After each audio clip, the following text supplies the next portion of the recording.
You guys should see me now, Hey, no? hey, there he is, there he is, there he is, there he is, there he is. Oh, you just posting a story.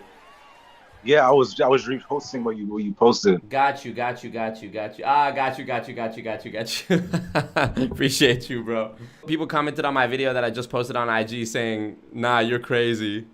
Nah, he's insane, bro. I swear. Like, I don't know if everybody's been watching my stories for the past like month or 2 months, Mm-hmm. but I've too. But Marco drags it, bro. Swear to God, Listen, like, bro. listen, listen, listen, listen, man.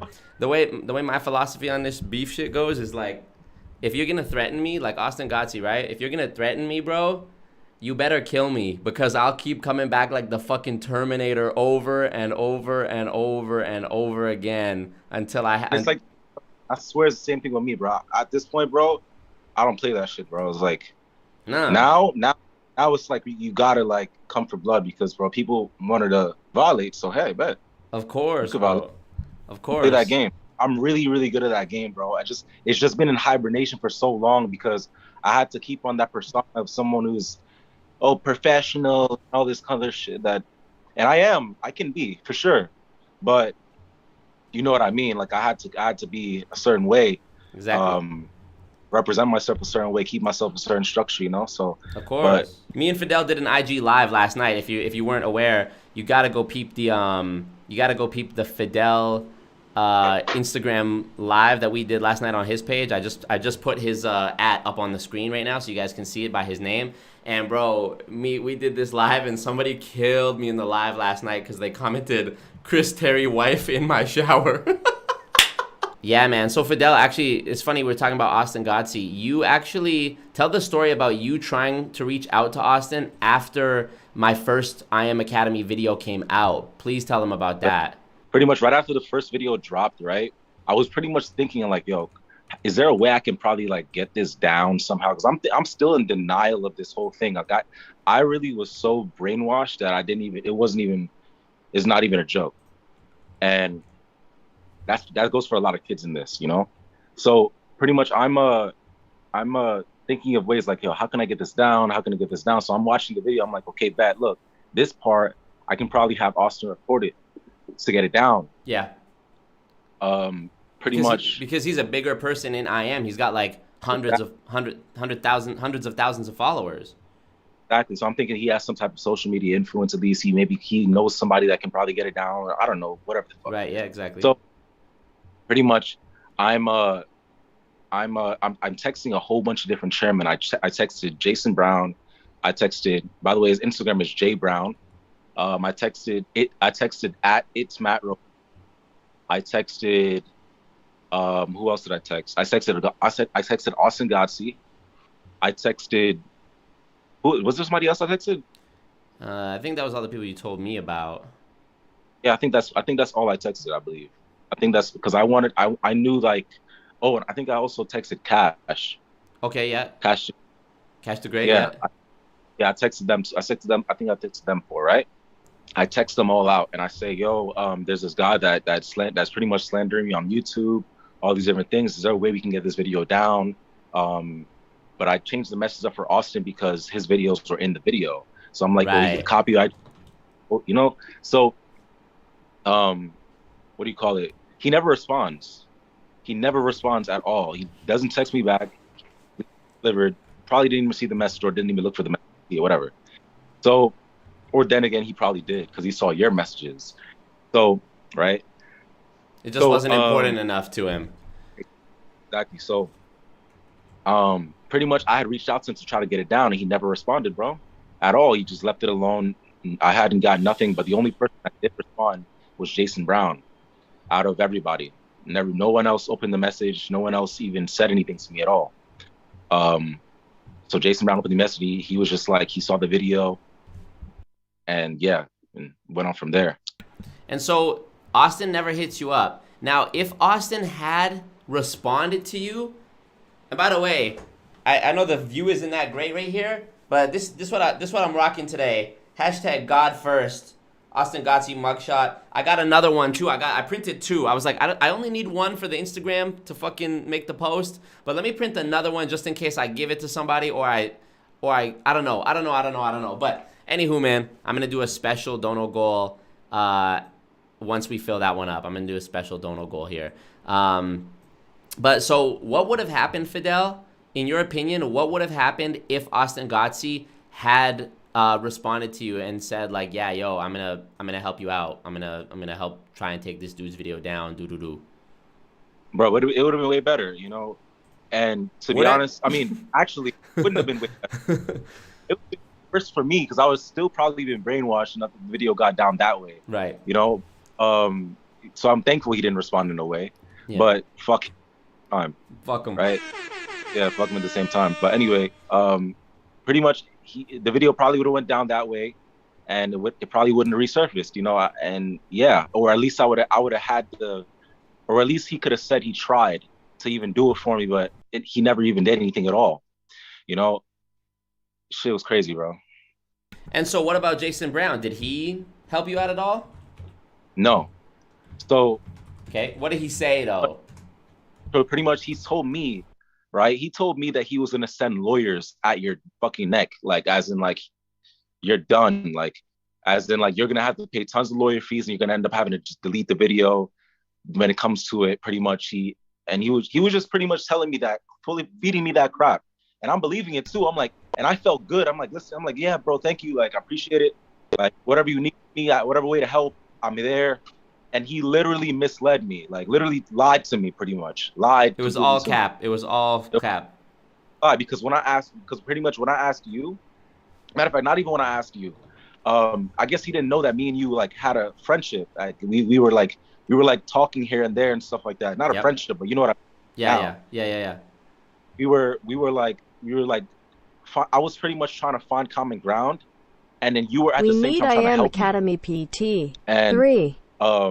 Pretty much, wow. I had filed the privacy complaint myself, and that's when the video actually went down. A couple days later, no, like a couple weeks later. It was you that did it, bro. It wasn't nobody else. Part it was 3. Yeah, Fuck it was him. me. Hashtag God It was me that first. filed the complaint, right? So pretty much, mind you, I'm getting tons of like death threats all over the internet and stuff like that. Obviously, it's not from you. I know you had your own intentions, but people do with what they and how they feel. People will just go off. People will just go off sometimes. Yeah, I do. So pretty much, the video got down, but I was getting tons of death threats and all that kind of stuff. People were sending me hate messages, all these different things. Yes. And I'm like, there's no way in hell that people hate me this bad for doing this. There's no logical reason that this guy Marco is incorrect. Right. You know, this random. No way he's incorrect. There's no way there's no way it has to. It's like, it's this serious, you know. So, because it wasn't just 10 people.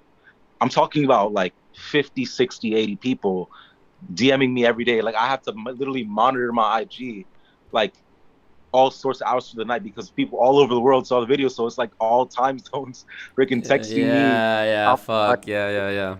So it's like it was fucking with me.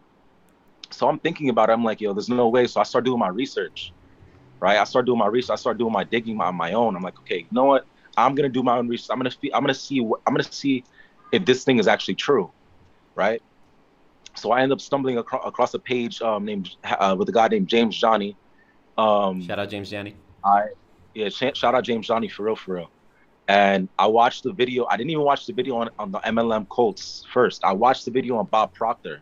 It was called the New Age Gurus. Mm-hmm.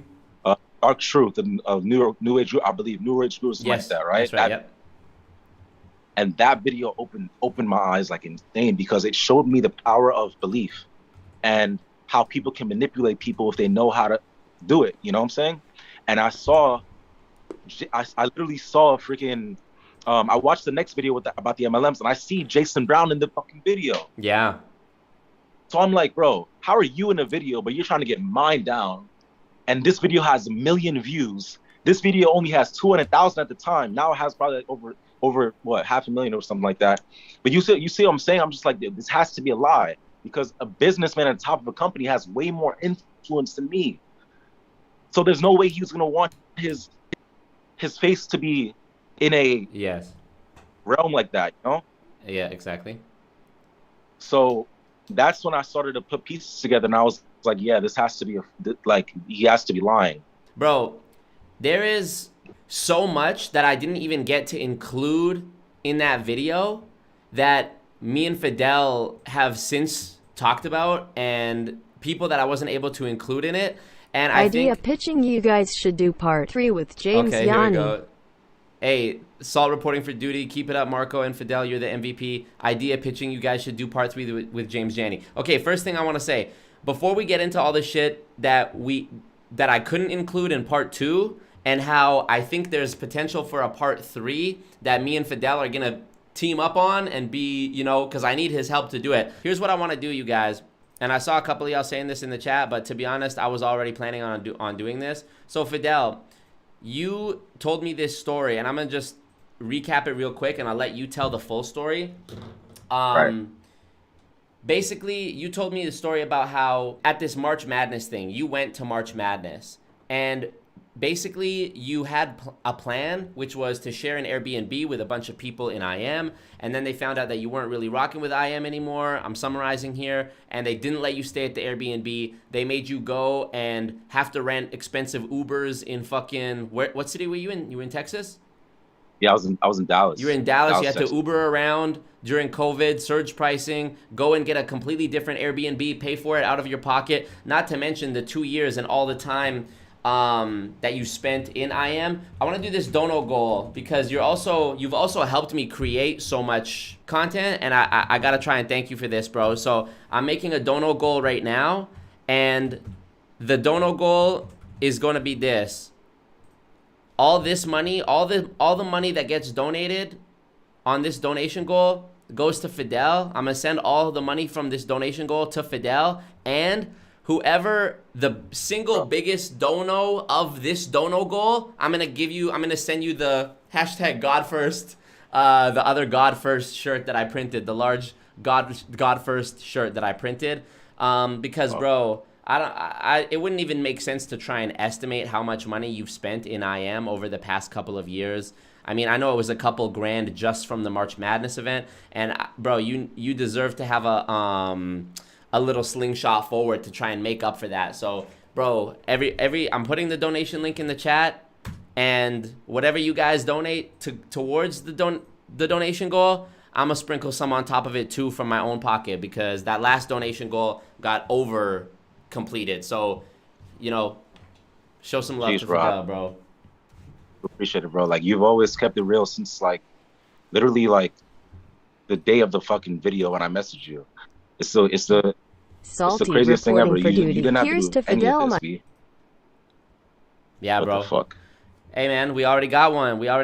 The does this fuck it up when I go into? Stay on that grind, homies. Hey, stay on that grind, homies, says hashtag pass. You're not hearing these donation alerts because there's a little bit of a lag between the Zoom call and the YouTube. So I'm hearing them in real time, but you're not. But hey, we got the annoying Salt dropped $40, said here's to Fidel, my man. Hashtag pass dropped 10, said stay on that grind, homies. Yo, I want to see this dono goal get obliterated, bro. Obliterated, because Fidel's a good dude, bro. Look at this man, bro. Look at that smile. Look at that face, bro. Look at that perfect hairline, bro. You look at those teeth. You can't deny it.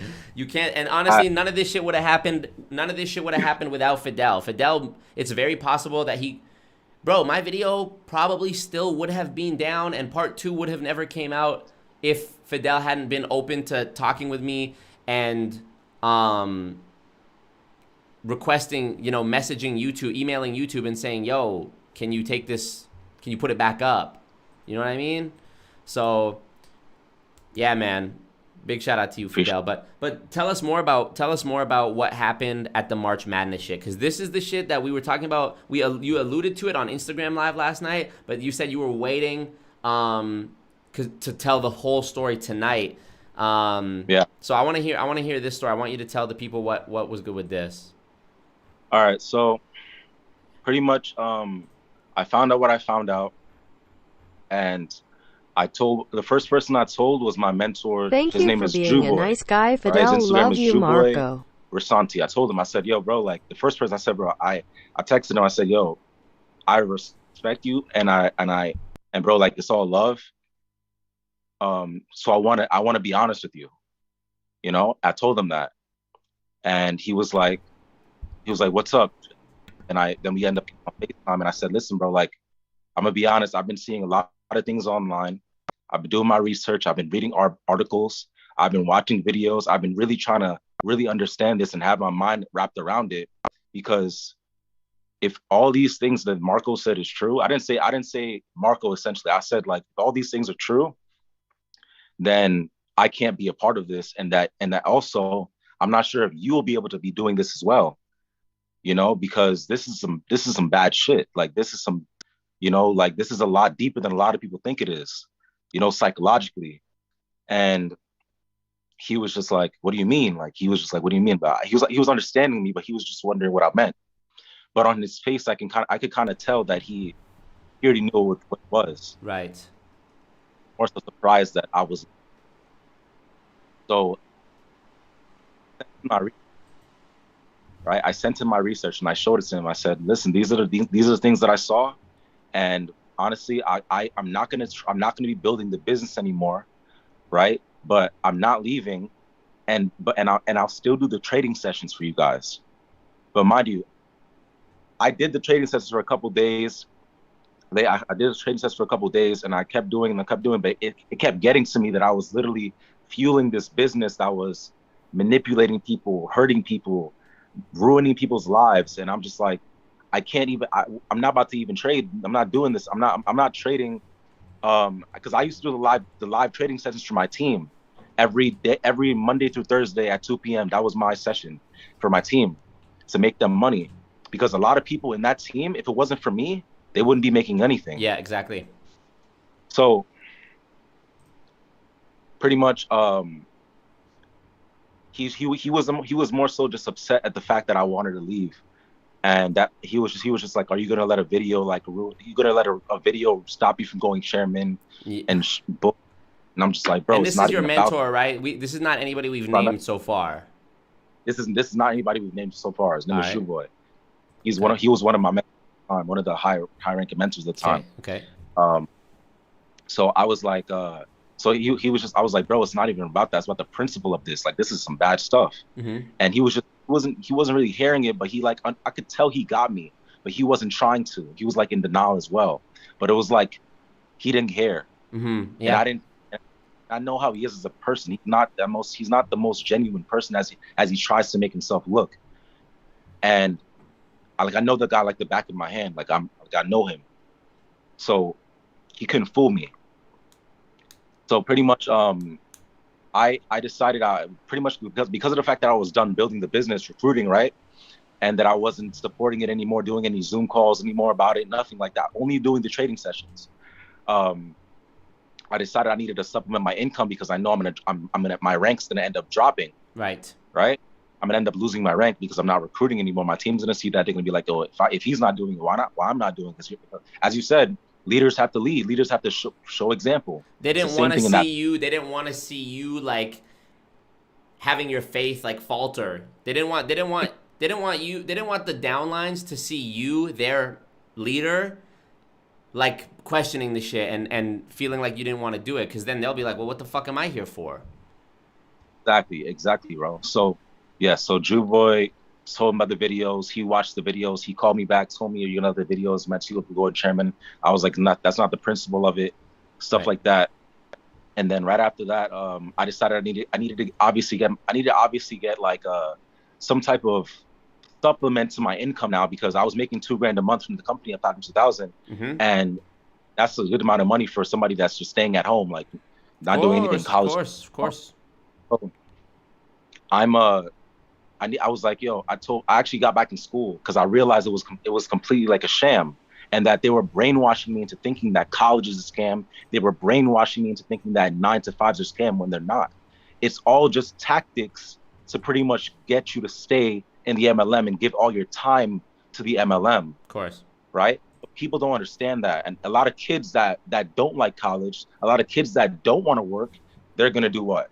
That sounds. They're going to be like, yeah, great. It sounds amazing. Yeah, it's enticement. You telling that you acting as if you're successful, or you even are a successful person. Maybe not successful in the terms of how you should be successful, but have money in your pockets, you know? Yeah. You tell kids that, they're gonna be like, and they're gonna be like, word, I don't gotta go to college. I can do this. I don't gotta work. Bet, let's do it, right? And that's what happened to me. You know, sadly, I quit my job. I quit on college, back in college now and stuff like that. And that leads me back into the conversation. Yes, yes. So I went to go get back in school, and my professors were telling me that I pretty much needed to get like I need to get experience because I'm in the medical field. So I knew that would look good on my resume as well. I knew that would be look good for programs in college. So I'm like, okay. I told that to my girl. I said, look, yo, like I'm done with this whole thing. Like now I need to obviously take the next steps to actually make some real like money. Not only make some real money, well, not some real money, but more so like do something legit, real money, and like get my life back on track and get my experience and shit. And she ended up telling her sister, and her sister was actually working somewhere that she was actually leaving a certain job in the medical field, and she said I could replace her and that she would train me. So I was like, wow, that just came in clutch. Like she's leaving. I got perfect timing, like literally perfect timing. Yeah, perfect timing. So I pretty much got a job. Right, I work at a medical facility now, and pretty much everything's fine. For a couple of days, everything's fine. I didn't tell anybody in my team that I was leaving yet. Right, I didn't tell anybody in my team that I was leaving yet. Not even the people that I signed up personally. I didn't say anything. I wanted to be a ghost, literally. And so pretty much, pretty much one of my downlines called me one night, right? I was coming home from work. No, I was like leaving work, and I just clocked out, and I was dropping my girl's sister off to her house because she was the one who trained me that time. And this is like March, beginning of March, right? Yeah. Okay. Right? So he calls me. His name is Antonio, right? His name is Nandez TV on Instagram. Okay. Right? This is such a good kid, but he's so misled. He doesn't even see it. He doesn't want to see it. So I hope he's watching right now because, bro. So he calls me. He's like, "Yo, bro, I don't know about the business, bro. Like I'm not sure how I'm not like things are not going well. Like I really need to speak. Like I want things to be better and stuff like that. So I'm like, listen, bro, I'm actually not that far from you. I was actually 3 blocks away from his house. I'm driving, so I'm like, yeah, I'm actually not that far from you. I can come pick you up. And we can talk about whatever you got to talk about. I already have a feeling. I already know what you're going to say. And me, as an upline, I'm thinking this kid's going to quit, obviously, right? Yeah. So I go to, but mind you, I'm already mentally done. I didn't care about this anymore.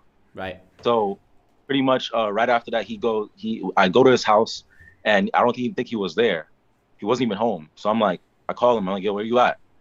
He's like, oh, I'm on this block. So I was like, okay, bet. So I went around the block, and I went to a park, and it's like, mind you, it's like 12:30 at night, and he comes in the car, and I'm like, bro, why are you outside in the park this time? Like, he was like, oh, something happened with his parents. They don't really support the business. All these kind of things, and he was like, how he wants to go out of town and work and then do the business on the side and all sorts of stuff. And I'm just looking, and Madi, I already knew what was up about this whole thing. So I'm like, damn, bro, this guy's gone, bro. Like, I felt bad. I was like, you know, bro, like I said, bro, listen to me, bro. I'm not gonna lie to you, but I'm done with this stuff. Like, he was just like, what do you mean? He didn't understand.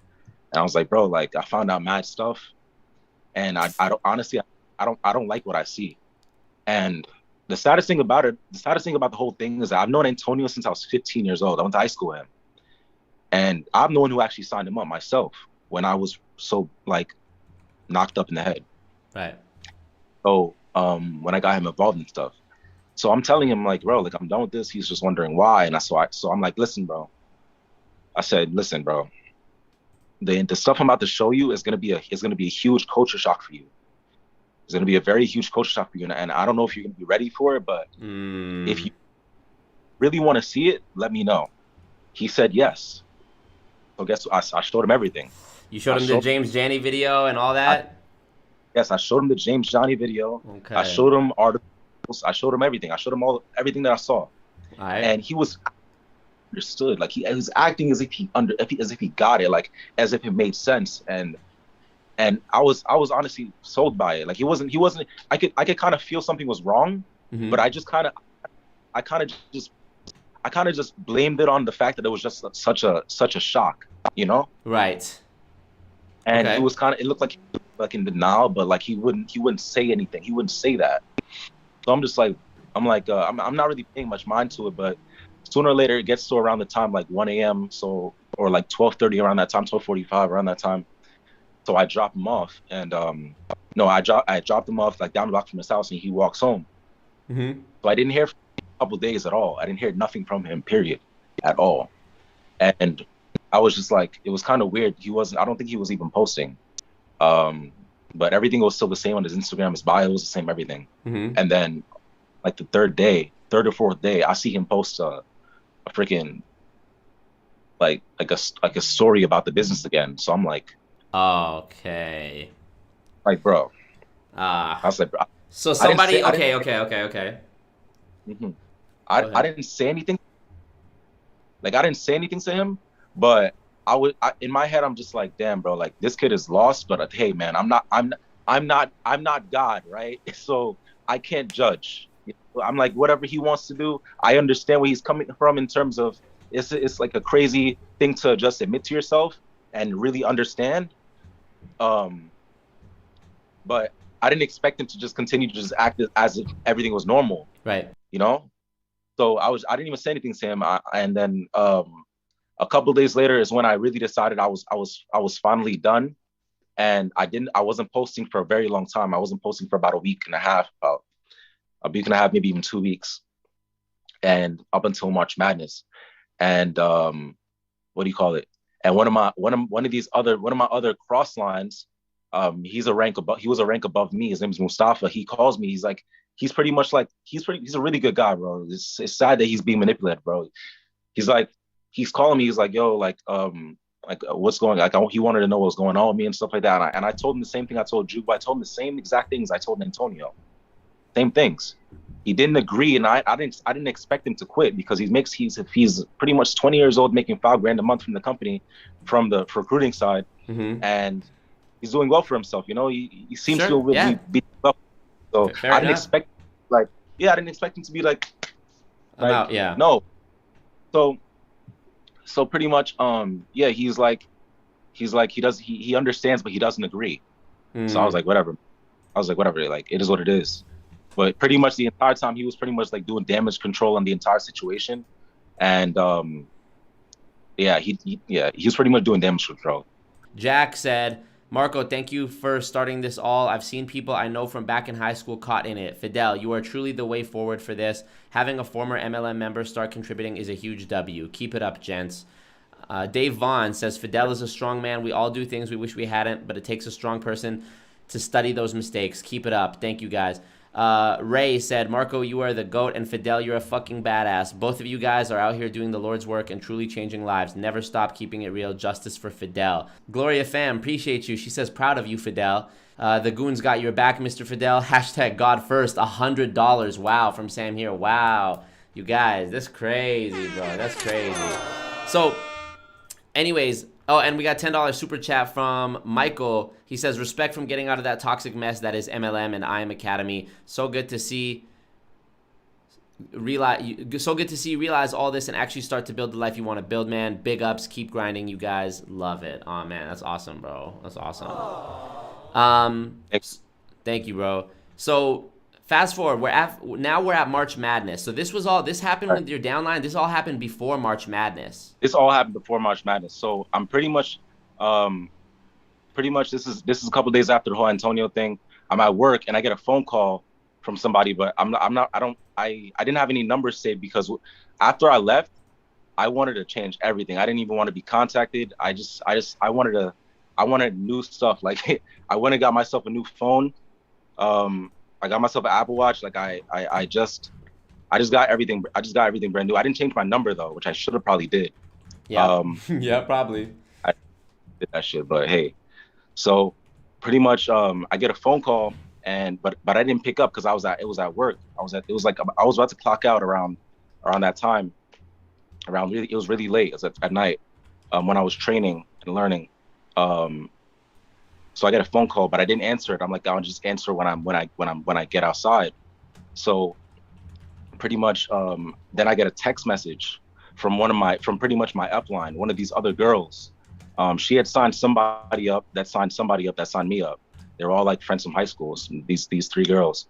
So her name was Angelini, right? So Angelini pretty much called me, but I didn't answer because I didn't recognize the number. I didn't have her number saved. So she texts me. She's like, "Hey, she's like, sorry we couldn't finish the race together. This was I truly love and appreciate you, bro. All these different things. Like, you don't know how much I appreciate you. All sorts of crap, and how she's grateful for me, all sorts of shit." And I honestly just looked at it and I was just like, you know what, I'm gonna give her a call after because she's done me nothing wrong. Right. You know, she's done me nothing wrong, so I'll give her a call after work, and we'll talk about it. And I'm just gonna have my piece right there, and I'm just gonna be gone. So, a couple seconds later, I get a call from my girlfriend. One time, I'm like, I hang up. I said, I'll call you back later. I'm at work. She calls me again. Then she calls me again. Uh-oh. So I'm like, whoa. Something's wrong because she's not like these girls that from the internet and stuff. She's not Yeah. She doesn't do like spam my phone like this. Right. You know, something is actually the problem. So I call her back. I was like, then she texts me, "You need to answer the phone right now." So I'm like, here we go. I'm like, what did I do now? Right? I'm like, what the hell did I do? Right. So I get my stuff, I get my jacket, I walk out the facility, right? And then I'm on the phone, I call her and she's like, "Yo, why did I just get a call from Angelini saying that we're no longer welcome in the Airbnb in Dallas?" Mind you, bro, listen, it's pretty much 12 at night, right? Almost 12:30 around that time, right?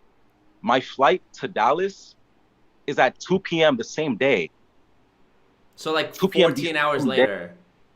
Yes, the same day. She pretty much tells my girl that we're no longer welcome in the Airbnb that we already paid for a month in advance.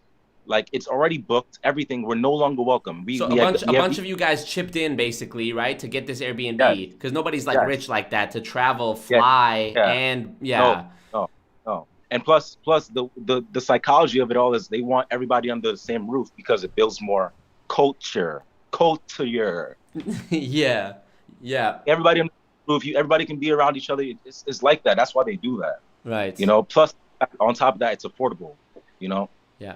So pretty much, I'm like, what are you talking about? What do you mean? We paid, what's wrong? And why this last minute? Like, our flight's in a couple hours. What the hell are you talking about? She's like,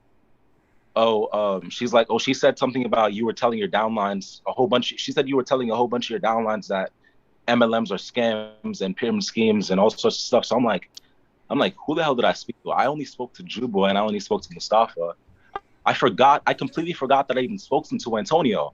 I'm like, did this nigga Antonio? I'm like, bro, this fucking kid Antonio fucking went ahead and told them that I said this.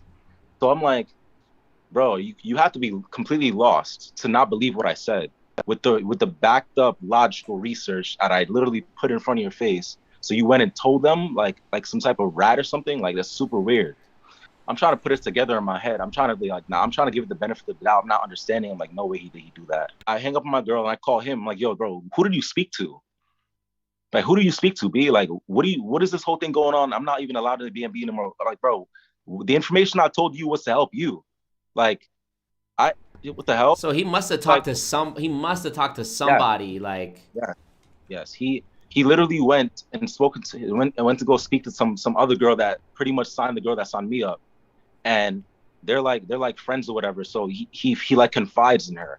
So I'm like, bro, do you understand that she couldn't even help you if he pretty much his logic, this was his logic. He said I spoke to her about it because my mentor's gone now and now I'm gonna need help.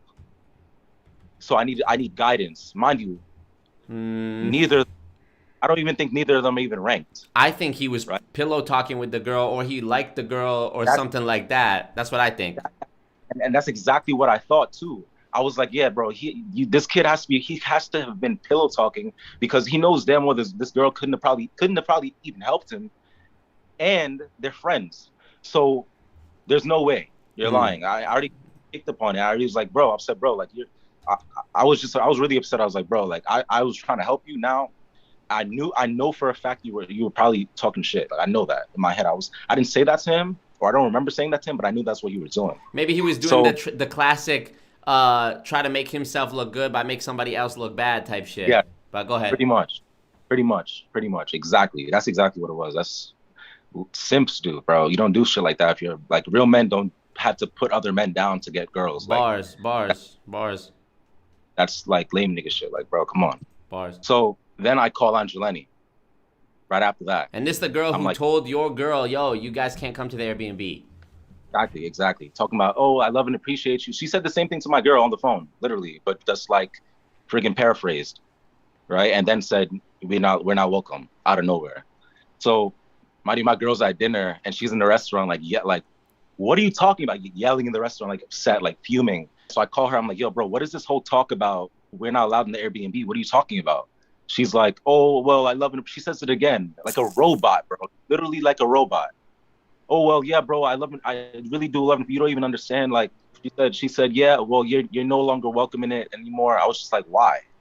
And she wouldn't tell me. She was just like, I can't really get into it. I'm like, bro, you have to tell me. You have to give me some type of substance of understanding of why I can't be there. I paid. I've been in the team for 2 fucking years. I don't understand what's going on. I do so much for you guys. I do trading sessions every day. I dropped out of college for this. I stopped working for this. I did everything for you guys. Like, what the hell what do you mean?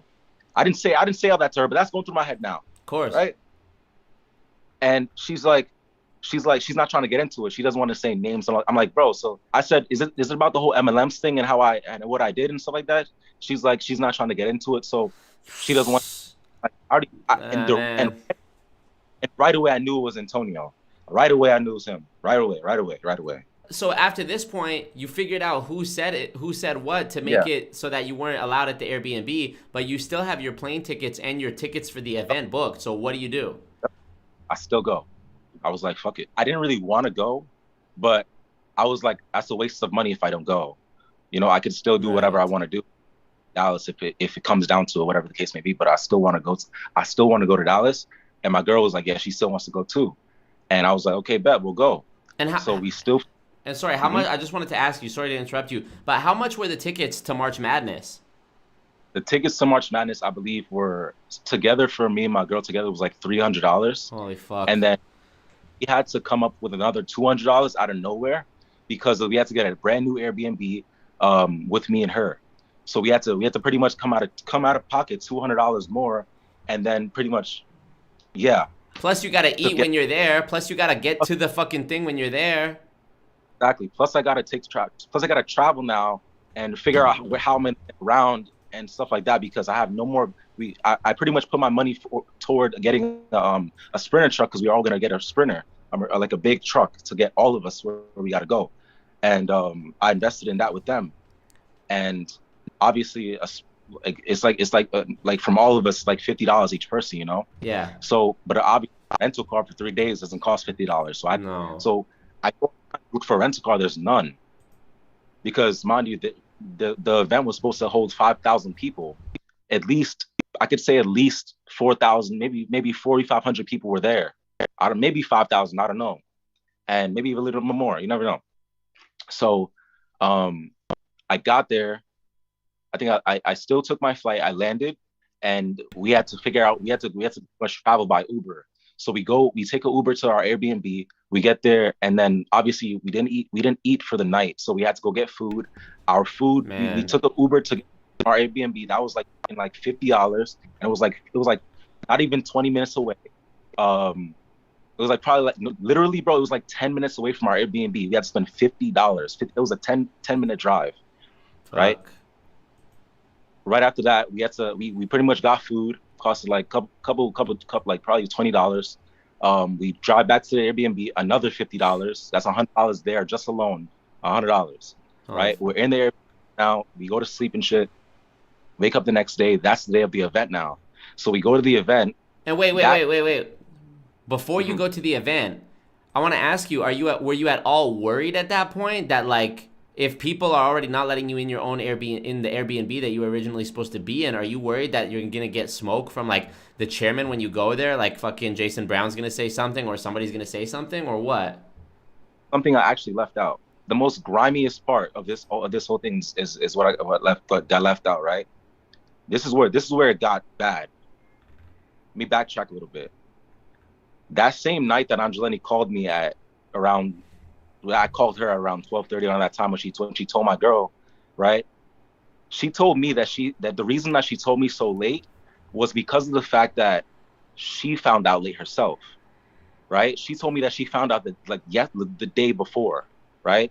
So then I'm blacking her on the phone like, yo, bro, what are you talking about? This last minute stuff, da da da da. Like, you know, I'm pretty upset. And then I banged it on her. I told her to send my money back or whatever. It took, by the way, it took like fucking like 2 hours to send my money back.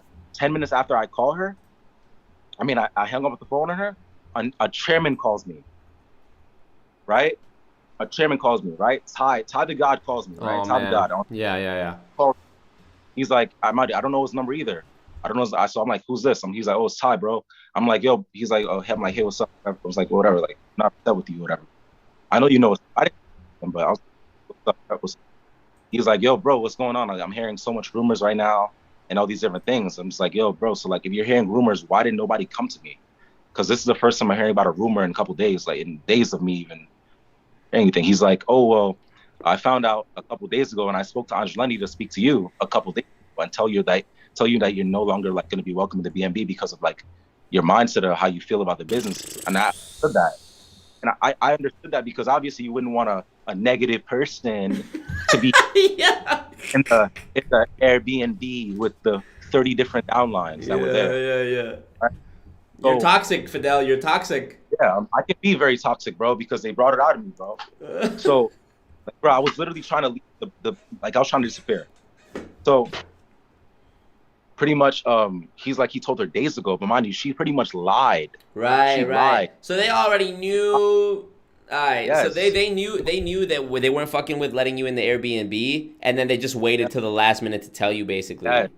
Yes, exactly. That's exactly what happened. Right. She lied, and then the next day when we saw her at the event, right? I was honestly gonna walk past her, and then my girl, she doesn't play that shit, you know. She doesn't like being disrespected like that, you know. She's to say something. Yeah, she went up to her and she was like, she wasn't on some like, I want to fight you stuff. That's like lame. She was like, why do you lie? Like Ty told me that you said that Ty told us that he told you days ago to tell us, but you told us last minute. Why do you lie? And she was like this, and literally in her phone, she's not even looking at our faces. She's like, yeah, I definitely do apologize for that. Ty already blacked on me for that already. He already got upset about me for that, and that was it. And I'm just like, what? I look at her, and I look at my girl. I'm like, yo, babe, we out. She's not even worth it. She's not even worth it. That's what happened. This is at March Madness. This happening in the stadium. This is in the arena, bro. This is in the arena, like outside on the outside where the bathrooms are and stuff like that, like on the where you can walk around and all that kind of stuff. Yep. Yeah. And then her boyfriend kind of like steps up a little bit, but he didn't step up to me or whatever. He was just like, he kind of like propped himself up. Be there for his girl and shit. Yeah. I was like, I didn't even notice it, but somebody else told me when I walked away, and when we walked away, and then that was pretty much after I was in the event, bro. Honestly, the only reason I went to the event was because I wanted to mentally, physically, spiritually, emotionally, everything, want to be over it. I wanted to be disgusted by it because I see it for what it really is now. You know, I saw it for what it really was, what it really is, right? And that's the reason why I wanted to go. One of the main reasons I wanted to go. And that's what my mind was telling me to go. So that's what I did, right? And bro, and then pretty much we end up leaving our flight. Wait. Before you leave, what was the energy like during March Madness when you're there and people kind of are hearing whispers of like Fidel's not really about it. Like I'm certain everybody had probably seen the video by that point. People are already Yeah. talking. Do. What was the energy like at March Madness? You were watching like Chris Terry on stage and shit, Oh, thinking, "Oh, this is yeah. fucked up." Not to be honest, bro. When I was walking outside, a lot of people that saw me, that recognized me from your video, actually were like, they were actually pretty friendly to me. They were like, they were just hoping that I was doing well, because deep down inside they know what's up too. We all do. We all did. But like Mm. we're so in denial of it that, and there's so much tactics that we just didn't understand that these people were doing, manipulating. So like, you know, a lot of them were just walking up to me like well, a good few of them, like I could say a good 5, 10. And then the people that recognized me from my trading sessions, they were just coming up to me like starstruck, like if I was some type of Justin Bieber, like Post Malone, like walking up to me like, oh, thank you for making me money and stuff like that. And it felt good, like people were giving me recognition and stuff, and I respected it, you know. But the people that try to talk to me about the video and stuff like that, they just were like trying to see if I was good and stuff like that and whatnot. They were pretty chill. I actually even had a conversation with a girl that was in the company as well, and I was actually, it's funny, I was actually there talking to people and telling them it was a scam. Believe Oh it or not. shit. Yeah, I was. It wasn't like everybody. It was just like Yeah, certain yeah. certain people that came up to me, that were like talking to me and stuff, like they were like picking my brain, and I could kind of feel their vibe, that they know what's up, but they want me to speak a little They bit. want you to Like they want, say it. yeah, they want me to say it, and Right. I didn't. I was saying it. I was just like, but I wasn't like being like extra about it. I was like, bro, like this stuff is not it, bro. Like this stuff is not it, bro. Like I've seen so much stuff. I've seen the things they make you do. Why do you guys think they tell you that college is a scam? Why do you guys think they tell you 9 to 5s are a scam? Right? Why do you guys think they make you jump up and down in events? Like make you hype up? Why do you think they make you do that? It's to make you feel it's to make you feel good. It's to make you feel like you're around good people. It's to make you feel happy, feel excited. All these different endorphins going through your brain, making you feel like you're in the right place. They make you drop out of college so you can focus all your energy and your time in the MLM. They make you quit your job so you can focus all your energy and time trying to make money in the MLM, in the IM, in the any MLM.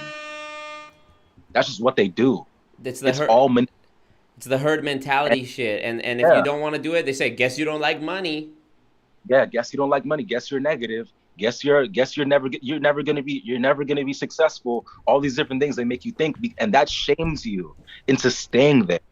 Hey It's yo, all mental manipulation, guys. you're at March Madness. You're telling some select people that yo, this shit is a scam. Do do do do do. Did any of the high up people that we know about, like Alex Morton, Austin Godsey, even like Matt Rose, the Jason Brown people, did any of them hit you up and be like, yo, like, do do do, we doing this, we doing this? Nothing, nothing, nothing. I didn't even speak. I didn't even speak to any chairman about nothing at March Man. I didn't even see any chairman in person. And when I did see one of them, he walked right. I saw Ty. I don't know if he did this intentionally. And I also saw Darwin doing Darwin. I remember when Darwin was walking out. It was really late, and he knew that I left already. Most likely, probably somebody told him. Yeah. Right? He saw me walking. When he was walking out with his girl, and he double taked. He saw me once. And he double taked, and then kept walking to his like his car that he was driving off in. Right. His driver was picking him up and his girl. So he double taked me. He saw me, and I looked him dead in his face, and I was just like not like anything vindictive or mean, anything. Just looking at him like, That's real interesting because this Darwin guy that Fidel's talking about, he's a chairman 25, I think. 250, 250. 250,000. Okay, so Yeah. allegedly he makes 250K a month. And this guy, when he was messaging Fidel about, Marco's trash, this guy used you, blah, blah, blah, why you rocking with him, Yeah. da, da, da. Because they're scared, obviously. If you're making 250K a month, I don't imagine there's a lot that fucking bothers you. Like, Austin Godsey, Jason Brown, like, y'all are not scared of my little YouTube video if you're making 750K a month. You feel me? So, I mean, that's already So makes it. if you're watching now though, Jason Brown, Matt Rosa, Ty, We coming. Buck, You, bro. Fuck you. Anyway, Angela Lenny, fuck you. All them bitches. Fuck them. But yo, Fuck. so anyways, this Darwin dude, Fidel had messaged him and said some shit like, yo, debate Marco or something. I had said to Fidel, let him debate me. And the guy goes, I'll fly Marco out first class to fucking Phoenix. Where? Arizona? Yeah, fucking Arizona. I'll fly Marco out first class to Arizona and we can do the debate. But he didn't want to film it. Hold up. He didn't want to film it. You didn't want to film it? He didn't want to do it on live? I said... Yeah. He says he doesn't do the internet stuff. And then like 20 minutes, no, like I think a couple hours later or something like that, he said, yo, so is he gonna meet up? And I was like, are you gonna meet? He's like, yeah, whatever you want. And I already saw through the cap. I was like, yeah, bro, you're gonna, what's gonna happen is you're not gonna fly him out. And even if you do, what's gonna happen is if Marco goes to you, you're gonna try to probably do something, you know, he's or probably just gonna try flop, to do or he'll just flop, or probably just flop, you know. So I didn't even give it the time of day. I just left him off scene because he's a waste of time, bro. All of them are. And the funny thing is, me and Darwin had the funniest conversation. Like this guy, bro, we had the funniest conversation. I know he was texting me and I was texting him and we were both weak at each other. Like, cause he knows, bro. He knows what's up.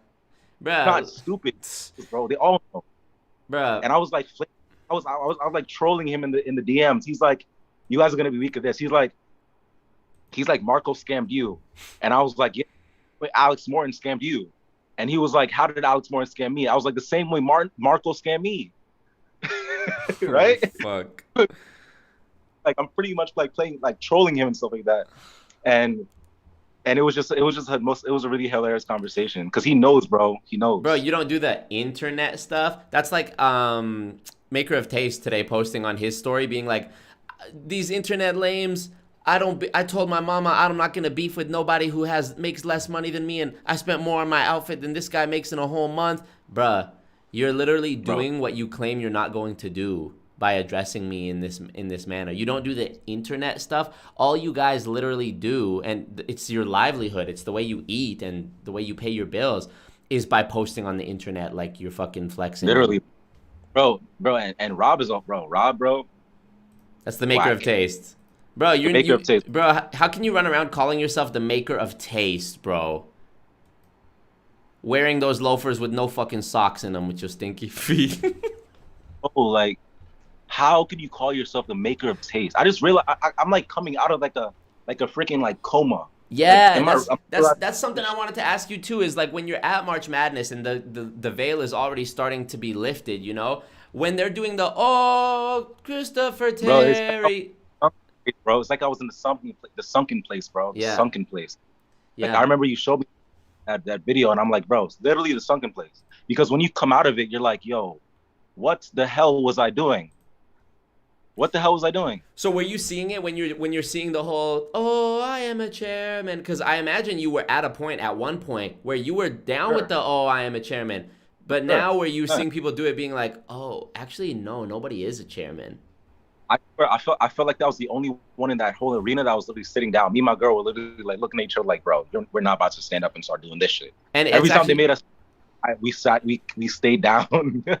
I wanted to talk about this more in the video, but the part kind of dragged and I realized this was not the most important thing, but I really wanted to talk about more about how like back in the day you had like the Avon lady who come to the door, and direct selling at a time in history was something that was helpful and necessary, because before we lived in these big expansive cities, people maybe lived in small towns or rural areas where there wasn't a Walmart, you know what I mean? And you would have a salesman that would come into town and come to your door and maybe you could buy something, or the, lady comes to your door for you to buy something, whatever. As time went on, like look at Amazon. Nobody buys. I mean, I don't have to speak semantics. You look at your own life. When was the last time that you hit someone up, a person, a human being, to link up with them in real life and buy something from them that they gave you from their hands to your hands? So think of all these shampoo ones, right? Like Monat, whatever. I'm doing a video on this Boss Babe shit. These girls sell the shampoo. But nobody's really selling shampoo. You know how I know? Because nobody would buy shampoo in this fashion. When was the last time you went and had to go meet up with someone like it was a fucking drug deal? Even weed, you don't have to go meet up with somebody anymore. You can go to the store or order it online. Even weed, you don't have to do it now. You feel me? So unless you're a big, like NPAS says, unless you're a big Facebook marketplace user, you know what I mean? Probably not, because it's not even weed. So shampoo, I'm really going to get the shampoo from some girl I got to link up with to buy the shampoo from, as opposed to just ordering it or getting it from the store. It's not even a viable option. So forget even the recruiting, because this is what I love to hear. I love to hear people say, oh, certain MLMs are bad, but other ones are good. Bitch, how? Explain. Explain. And then I hear people say, well, it's not that certain MLMs are good, it's people within the MLMs. And I'm like, well, how can you be good and ethical in an MLM when the entire structure is dependent, like your success is dependent on you being unethical? Oh, you're not selling the shampoo, hun? No worries. Fucking recruit a couple people. Just focus on that instead. Literally, bro. If the product doesn't sell, the dream selling sells. Thank you. Dream selling sells.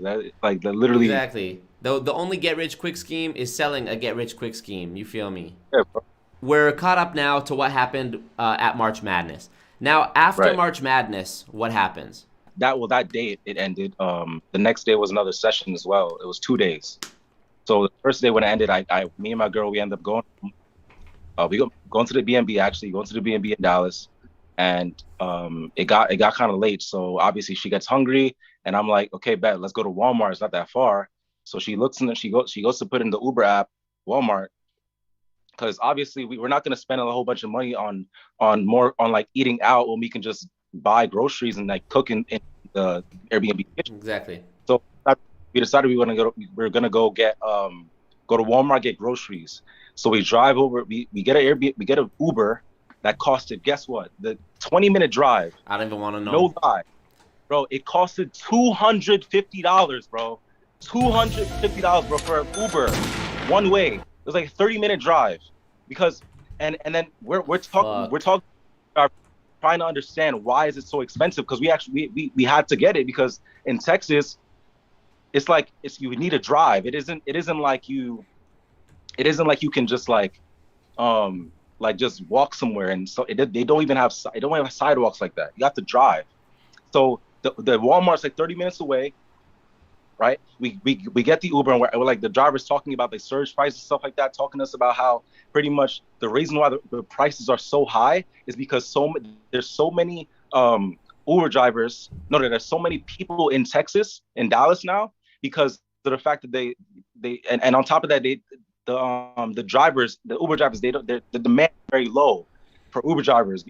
There's so many people in Texas that don't have to wear masks anymore, because that's when they made the state mandate in Texas that you don't have to wear masks anywhere, in grocery stores, anywhere, shopping malls. That's how they were able to have the big event in March. Exactly. They don't have to wear masks anymore. So a lot of the Uber drivers are not hearing that because they see too many people and they believe in COVID, and it's serious, you know.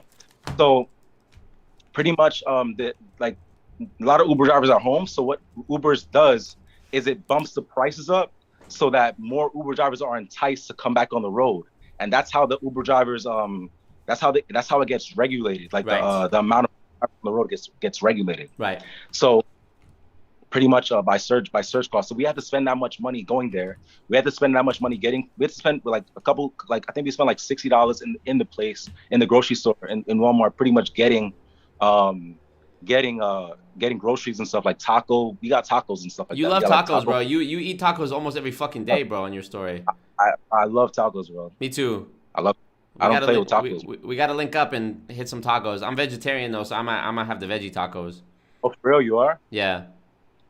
You and fucking Austin got one thing in common. Nah, he's like vegan. I still fuck with cheese sometimes. But bro, for all I know, Austin probably eats meat on the low. He just does this shit for the image. Fuck him.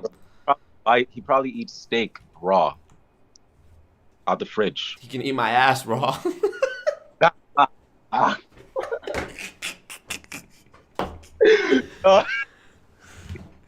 Fuck, man. Right? So, right. So pretty much we got our Uber back, right? We got our Uber back I'm about to say to New York. We got our Uber back to the Airbnb. Another $200 spent. Another one back. Legit. Another one back. Get to the Airbnb. When we got there, a couple of my downlines had called me like, "Yo, Fidel, can we pull up? Can we come over?" Because they don't have they don't have any food at this Airbnb. They didn't get any groceries or whatever, Right. or much, whatever the case may be. So pretty much, I was like, "Yeah, dope. Like, I don't mind. Pull up. It doesn't matter to me. Like, you guys are cool. Pull up." And these are the next few that that was really really cool with. They're like the best people in the world. Three of my downlines that left. My ex, and we're still friends to this day. And we were actually with each other last night, which was funny. But mind you, I'm trying to leave quietly. I was traumatized of what happened to Antonio, so I didn't trust anybody. You know? Yes, we're pretty much an Airbnb. They can kind of pick up on my energy that something's wrong. I didn't even tell them anything till the last day and it's not even like I had to tell them. They witnessed everything that happened to me with the entire experience in Dallas. So they seen it for themselves, right? So pretty much at night, we came back home, we ate. They ended up sleeping over at our B&B because the Uber back to their B&B was it was like an hour away. And they already spent a lot of money getting to ours. So, and the weird thing is their drive to my B&B was cheaper than my drive to Walmart. That was 30 minutes away and they were an hour away. I was like, it was like one something. Our Uber was like two something, both ways back and forth. Right. Fuck. That's an expensive Uber. It was $400. It was literally a $400 spent within 2 hours. That's fucked. So, like with the combination of the food and Ubers and shit. Of course. So they end up sleeping over, and then the next day we end up going. We go to the event again. Honestly, I don't know why I went again, but as I said, I needed to be disgusted by it. Oh, this was the day they did the Berry Broke. Yes, this was the Berry Broke day. Somebody said rental car inside the comments. I actually did look for a rental car, but there was so much people that was going to Texas in that same like time frame that there was no rental cars on the website of either Dollar Car Rental, Avis. None of those companies had any rentals because it was so booked out. How old do you have to be to rent a regular car in the U.S.? So you have to be, I believe you can be 21, but for certain cars, 25. Certain models, you have to be 20. Yeah, that's same here. That's the same here. Okay. So like if you want a hoopty, 21 is cool, but like if you want like a Jaguar or like some nice little some nice little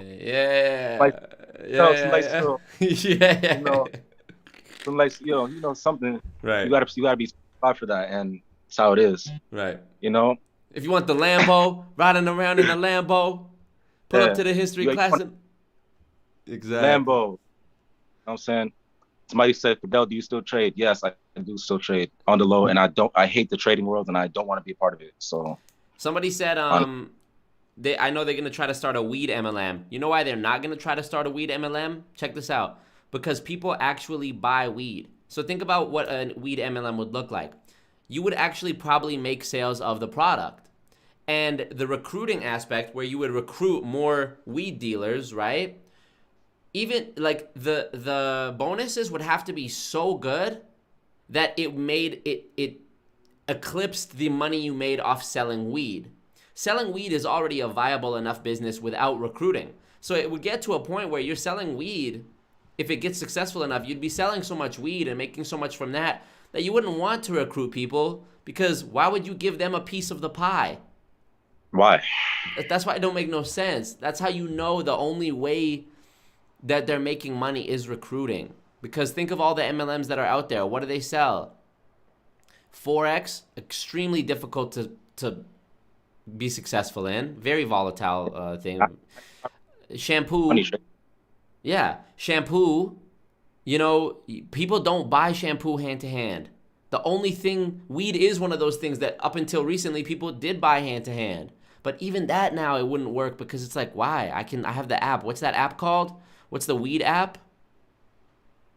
Leafly? Leafly, you could fucking order weed the same you could order Postmates or Uber Eats or whatever the fuck. Yeah. Why I gotta go link up with fucking, hey, Why would I have to call fucking John? Oh, I'm gonna be 30 minutes. Man, fuck out of here, man. He gotta put a presentation in front of you. Why the Yeah, no? don't make no sense. Imagine somebody really did that and had a presentation and a whole compensation plan about weed. Bro, I would be so weak. Right? I would get it. Like if somebody ever tried to pitch it to me, I literally get up and pack their shit up for them and just be like, bro. Like, bro, this please. shit, Fidel, I'm telling you, bro, in our lifetime, this shit, MLMs will be made illegal. Because Yeah, for sure. People always say, you know, bro, how is it a pyramid scheme? Pyramid schemes are illegal. This is the do-do-do-do. You know what I mean? This is even like in our first Zoom call in the video, this is, you know, you saying, no, this is not a pyramid scheme because pyramid do-do-do. But these are going to be made illegal. And the argument to the point of, well, how you know, why is it legal then? Why is it allowed? Why does the government allow it? Bro, if you're implying that just because something's legal, it's okay, and that just because the government said it's okay, that it's good for people, I mean, I don't really need to say much more than that. You feel me? Like, in the past 10 years alone, bro, in the past 10 years alone, I don't care if you're 15. In the past 10 years, if you're 15, you can understand this. In the past 10 years alone, gay marriage has been legalized. Weed has been legalized. These are huge fucking things. Huge fucking things. In the past 100 years, women got the right to vote. Slavery was abolished. Some crazy shit. Bro. It was no longer the law for black people to sit at the back of the bus. Like, not that long ago, bro. Yeah, not that long ago. What was that, 1960? Bro. That's how you know I live in the hood. Yeah. So look, you heard that shit? Yeah. So I mean, the society is not perfect. You feel me? Like, we live in a society. It's not perfect. Like, we have to. There's still things that are legal that will be made illegal, and there's things that are illegal that will be made legal. Gay marriage was illegal. Now it's legal. Weed was illegal. Now it's legal. MLMs are legal. They'll be made illegal because at some point, bro, people are just gonna fucking get it. Bro, the wrong person's gonna get fucked with one day, like they fucked with me. Yeah, the right paperwork's gonna get filed, and it's gonna be a wrap, you know. And there's gonna be no place for them to hide, and there's gonna be a lot of people that are gonna be going to jail. Yep. So for running the revolution on it, not the distributors probably heard me say going to jail, and they're like, oh, I'm not going to jail. I'm not talking about you. Talking about the people that are manipulating you right now. Alex Morton, the fact that he hasn't already been gone to jail is so crazy to me because he's already been a part of 2 MLMs that were straight up shut down by the FTC in a high position, and he was a part of another one, IML, which already got in like hot water and had to pay fines and shit. Yep. How the fuck is Alex Morton not in jail? Bro, I don't know who he had to pay, but I know it had to come out of his pockets. It wasn't his, though. It wasn't his pockets because he's never the CEO. See, Alex is smart. Alex is smart because if you're at the very top of the pyramid, like Chris Terry, right? He's at the top. You'll make the most money, but you're also in the most risky position. Alex has always positioned himself where it's not his company. He doesn't own it, but he's so big in it that he represents it, he pushes it, he makes lots of money off of it. But if it gets shut down, he can always be like, oh, that's just my job. My boss got arrested. I can just move on to the next thing. And that's always what he's done. Literally. So he's smart because he's like, Alex's approach is like, would I rather consistently make $1 million, or like, let's say Alex makes $5 million a year, right? Let's just say, would I rather make $5 million a year for 10 years or make $10 million, but maybe next year I'm going to go to jail? You know, wouldn't it be crazy if all of it got seized? I mean, bro, there's just no way to like. No, but that would be like. That would be dope. That would be so dope. Look, bro, they're going to go to jail. There's no way that me, some random fucking guy in his apartment with a YouTube channel, has this many, like, bro, I'm talking thousands of people over the past year since I've been doing these kind of videos, thousands of people, whether it was on Reddit, YouTube, Instagram, whatever the fuck, email, telling me about their experience with this. Like, this is a epidemic for real, bro. It is. It is. This There's plus COVID, like why 2020 was the way it was. And bro, Alex, even in the video I showed during his interview with Eric Worre, he shows, bro, during COVID, because of the pandemic, we've probably 4x'd 4 times, not 4x foreign exchange. We've probably quadrupled our money. Why? Because everybody got laid off. Nobody's working. You can't go outside. People still need money though. Trump was chilling with the stimulus check, dangling it for a minute. Nobody was getting it. And so motherfuckers are like, push the, oh, you want to make money? Do. Easy. Simple. So simple. So simple. And yeah, the Monet, bro. No, go ahead. It's manipulation. On top of that, it even says in the IM handbook, right, that obviously nobody reads, that legit you cannot make any type of claims to COVID and relate and try to entice people with to the business opportunity because of COVID. You can't do that. Yeah. Handbook literally said to be compliant. Every one of them did that. I literally saw Platinum's story the other day, and he was like, "Oh damn, we rich. These some rich Forex dudes. These some rich dudes." And it's like, you're in the handbook. It says don't say that you're rich. And in the handbook, somebody sent me a Cash the Gray post where he's wearing a Gucci shirt on a yacht. And the handbook explicitly shows don't show designer brands, don't be on a yacht. There's a whole page just about the yacht. I show in the video. But I mean, bro, even Chris Terry does it. Of course. And bro, actually, you know what's crazy? Before COVID even happened, I did this video about ACN. It came out after COVID was already a thing, but I filmed it before COVID happened. And the guy who was presenting, Nathan, he's a fucking rat fuck. Nathan was like, my business is recession proof. The worse the economy is, the better my business does. And I say in that video, Nathan's correct, but it's not because his product is so good or his business is so good. It's that when things are going tough, more people are desperate and more likely to get caught up in an MLM. That's why his business is recession proof, not because it's such a good business. Roy donated $5 and said, bro, there's a scam economy. Think about the relationship coaching, drop shipping, and false fitness market. TikTok and social media made it worse. 100%, bro. You got to be vigilant. You got to be vigilant, bro. Like, there's 650 people on this right now. Guys, you guys have to be very, very, very, very, very, very careful of what you listen to on the internet. Like, a lot of these YouTube ads are scams. A lot of these gurus that you guys look up to, like freaking Bob Proctor and shit, and all these different people like David Immunity and all that, you guys don't know a lot of things about these people. Look at their background. Look at who they are. Look at what they've done in the past. Not to say judge somebody from their past or something like that, but if somebody was in a Ponzi scheme and making tons of money, then they knew what the hell they were doing. Yeah. I heard that David Immunity was actually in a company called OneCoin. Oh, and man, that the MLM company called B pretty much sprouted from OneCoin, right? I remember when B first came out, and it was taking a lot of people that were from IM, and people were pretty much trying to like back and forth, like pretty much going back and forth, hitting on validating each other on B. I was validating people on B too. There's a great YouTube video documentary about OneCoin, bro. The founder, the head girl of it, literally disappeared, like fled the country and disappeared when the heat was coming down on the company. And crazy shit. The crazy thing is, everybody was saying that the two brothers that was also in OneCoin. There was like two brothers, two guys that were in OneCoin as well. They were calling them scammers, and that they were showing that they were in OneCoin, but nobody in IM showed that David Immunity was also in the same company. David Immunity was in OneCoin as well. He was in David Immunity, Chairman 750, was in a Ponzi scheme. A Ponzi scheme.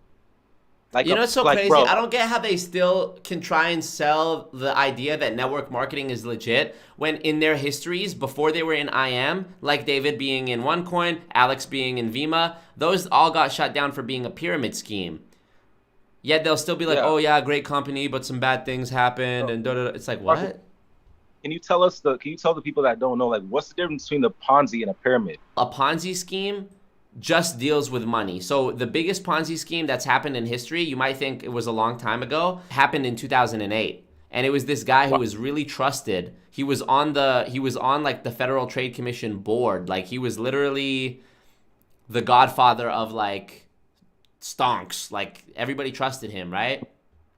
He was so notoriously famous. He was so infamous for being such a good money manager that if you gave him, you know, people would fight over each other to give him their money to invest it for them. Like they wanted him to invest their money for them. Celebrities, he had so many people. I'm pretty sure he handled like George Clooney, crazy people's money, right? Basically, the way a pyramid scheme works, a Ponzi scheme is the people who give you money in the first layer, they give you, let's say $10. We'll keep it simple. They recruit 3 people, 2 people, whatever, 2 and free. They recruit 2 people who give them $10. The money that the first 2 people make, now they want to make $20, right? Because they put in 10, they think they're going to get back 20.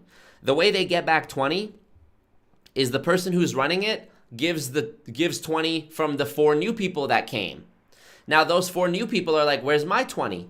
So they go each get 2 people, 8 people, 16 people. They're all putting in their $10. The layer above gets paid from the money below.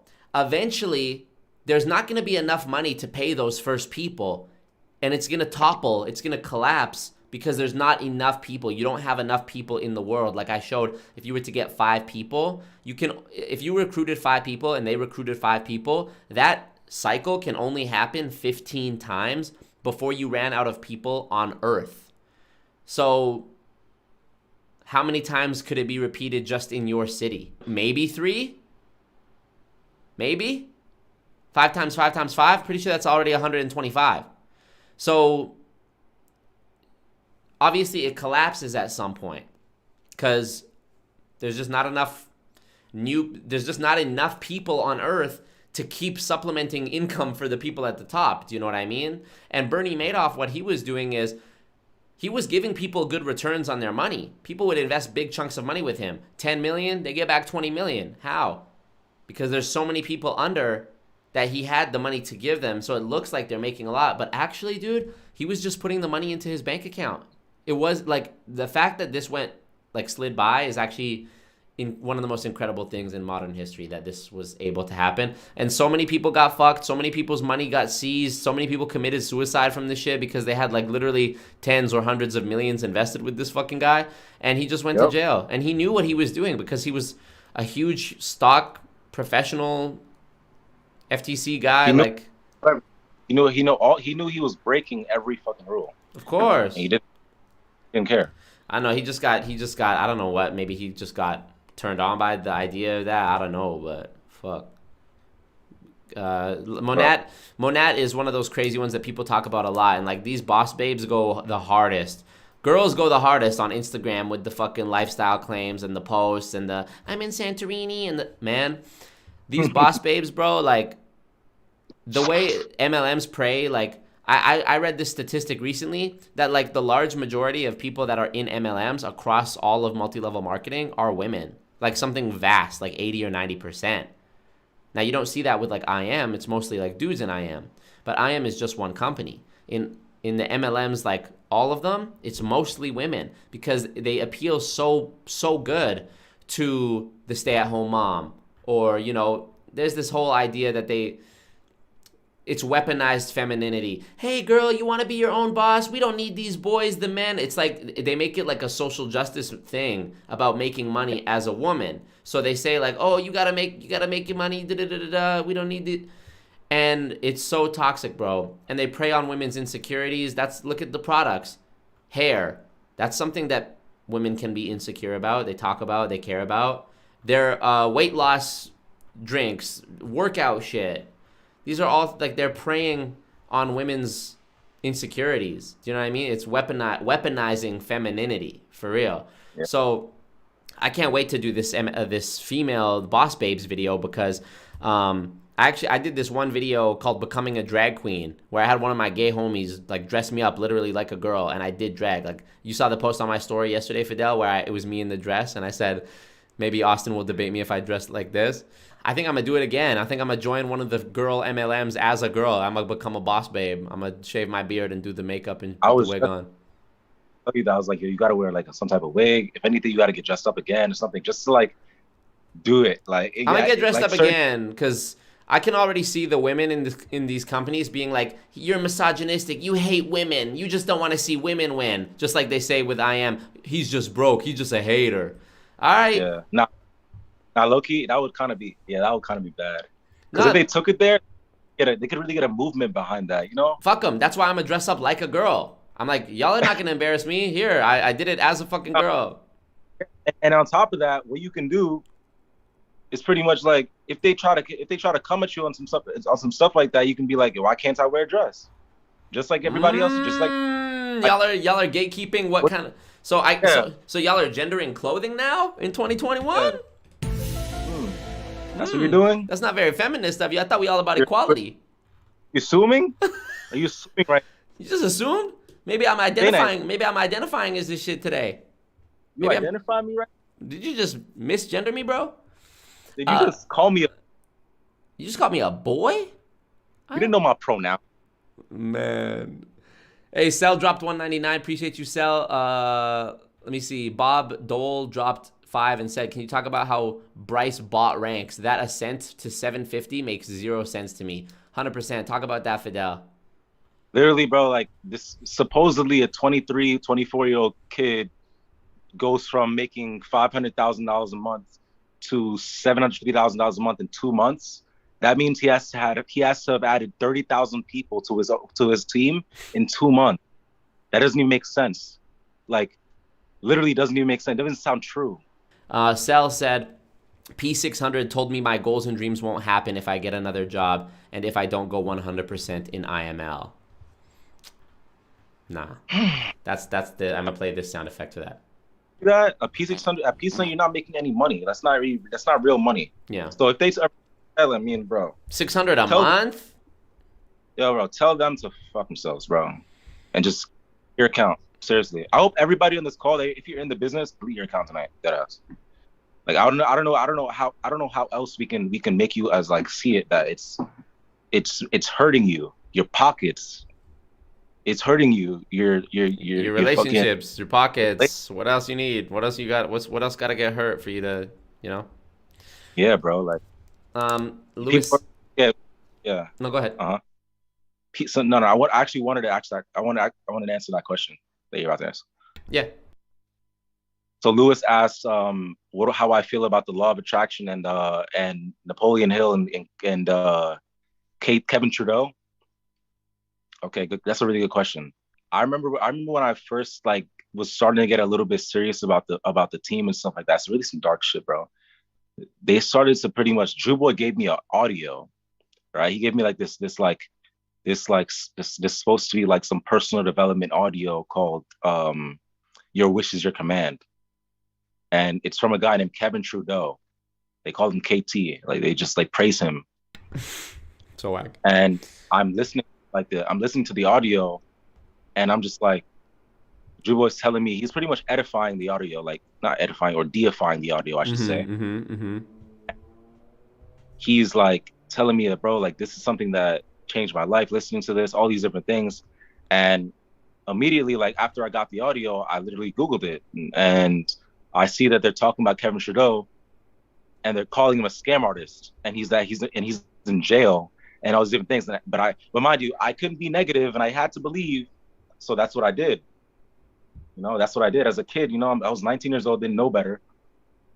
You know, as a kid, I'm thinking, and he's telling me that this is the reason why he's successful now, and I'm just like, this is gonna be, and it's like, this guy was literally in the audio. He's talking about freaking genies. He's talking about like having, like the freaking presidents and different public figures like kings and queens of monarchies and people from the Freemasons that are in this kind of cult kind of thing, but they're like all together, and they pretty much all know the secrets to success. And you have to listen to the audios, because in the audios they pretty much tell you the secrets to success, and it's really all BS, and it's really all just meant to manipulate you. and they make Yeah. all the people that pretty much want to build a business, that want to recruit, listen to these audios. Look, it's not that these audios or everything they say is bullshit, bro. It's that they'll give you, because like some of it is good advice, you know what I mean? Visualize the future you want, but they give you a morsel of truth. Like James Janney talks about this in his videos about the law of attraction or the fake gurus. They'll give you a morsel of truth. They'll tell you something that's true, like, you know, you're the product of the people you hang out with. That's not bad advice, sure. But then they'll say, so if you're not hanging around with people that talk about what we talk about, because we talk about being rich, then they're bad for you. But y'all are talking about being rich in something that doesn't work. You see how they like say something that it sounds logical to them when they say it? It's cognitive dissonance. That's what that's called. When you're not able to see your own fucking bullshit, basically. Cognitive dissonance, the actual dictionary definition is, cognitive dissonance refers to a situation involving conflicting attitudes, beliefs, or behaviors. This produces a feeling of mental discomfort, leading to an alteration in one of the attitudes, beliefs, or behaviors to reduce the discomfort and restore balance. So basically saying like, I know what I'm saying is bullshit, but I'm gonna justify it with this so that I don't feel like that. Yep. And that's probably why Austin Gotzi be doing his whole God first shit and talking about God. Because how can you sleep knowing that you're fucking people over, you know? Yeah, bro. I don't get it. Oh, because they know people are struggling, bro. They know it, bro. They know. Of course they know. They know what it is. They know how people, you know, they know everything. Yep. So the second day of the event, I'm literally looking at, like, I'm there. And as I said, the only reason I even went to the fucking event in the first place was literally because I wanted to be disgusted by it. I wanted to feel like I made the right decision of leaving. So I went, and the second day, I'm just looking at everybody. I'm like, yo, why? This is really some cult shit. Like, these kids really think that this stuff is gonna change your life. Like, I'm looking at certain people, the way they're acting, the way their body language is. They just are so excited. And I was never even like that. I was excited and stuff like that. I was always really in there, but I was never like so far gone to how like a lot of people were. But because I saw through a lot of bullshit, but not a lot of people could see through a lot of bullshit like I did. So I looked at them like I looked at them as if it was just like corny. Like, this is so corny. Like, why are they acting like that? So the second day now, remember that, you guys remember back to the story when I said I was with three of my downlines that came to my B&B, that slept over. We went to the event together. They ended up coming back to our Airbnb because when they ended up going to our Airbnb the first night, actually, literally, bro, there was a girl from the team that noticed that they weren't there and unfollowed all three of them. They unfollowed me and also my girl. So they unfollowed all of us. Well, she unfollowed all of us. Telly unfollowed Devon, Ariana, Shakem, me, and Amina, right? She unfollowed all of us. So we're looking at us like, I wasn't surprised because Telly is freaking, she's like lost cause since like ever. She's lost. And I was just, but the thing is, Devon and Ariana and Shakem were kind of like flabbergasted, like, what the hell? Like, this is mad random. Like, I thought we were friends. Like, this is so strange. So pretty much we're eating tacos. We kind of like hid it to the side. We didn't really care. And then what happened after that? We went to sleep. We woke up the next day, and then that same day, we actually were flying back to New York that same day. So we needed to get everybody's stuff. We needed to get Devon, Ariana, and Shakem stuff from the other Airbnb that they actually paid for, because, you know, we needed to get their stuff because we're flying the next day. So I'm like, damn, I'm not even allowed in the B&B, but they need to get their stuff, and none of them have licenses to drive themselves, and the Uber is way too expensive. So I was like, you know what? What I'm gonna do is I'm gonna go get a zip car. I'm gonna take an Uber that I'll pay for. I'm gonna take an Uber. We'll go to get a zip car, and I'm gonna drive them an hour and a half away to their B&B in, I think it was in Houston, right? We stayed in Dallas. Their B&B was in Houston or Fort Worth or something like that. So we all drive over there, but mind you, I'm not supposed to be at that B&B anymore. I'm not supposed to be there.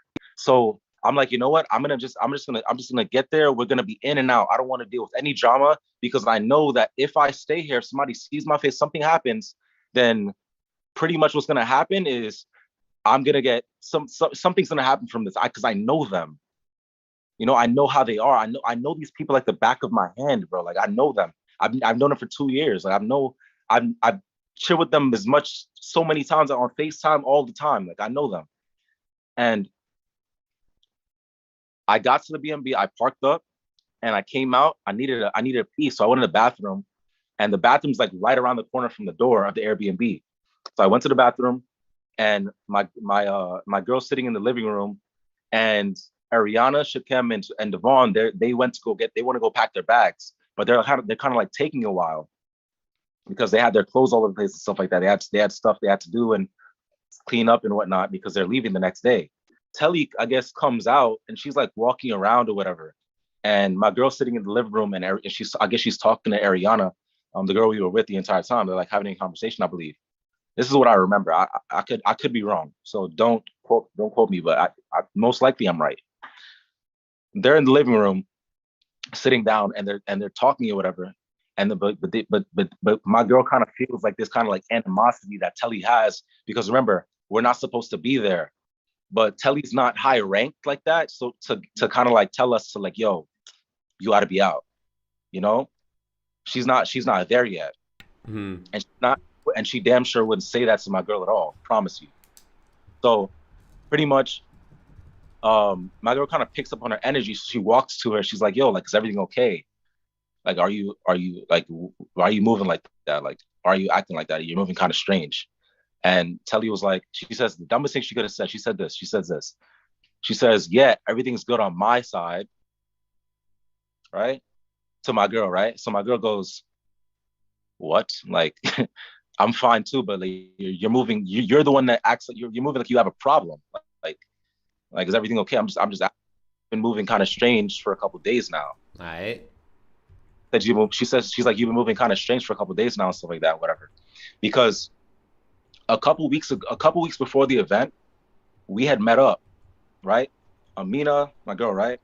Telly, Nikkei, Angelini, who else? Buddha. We were all together and we all linked up to go to Brooklyn Bridge Park in Brooklyn. And they wanted to meet up and stuff like that, but they didn't know that I was bringing Amina. Right. And Telly was there. But the thing about Telly is that she calls Amina's phone all the time, right? At night.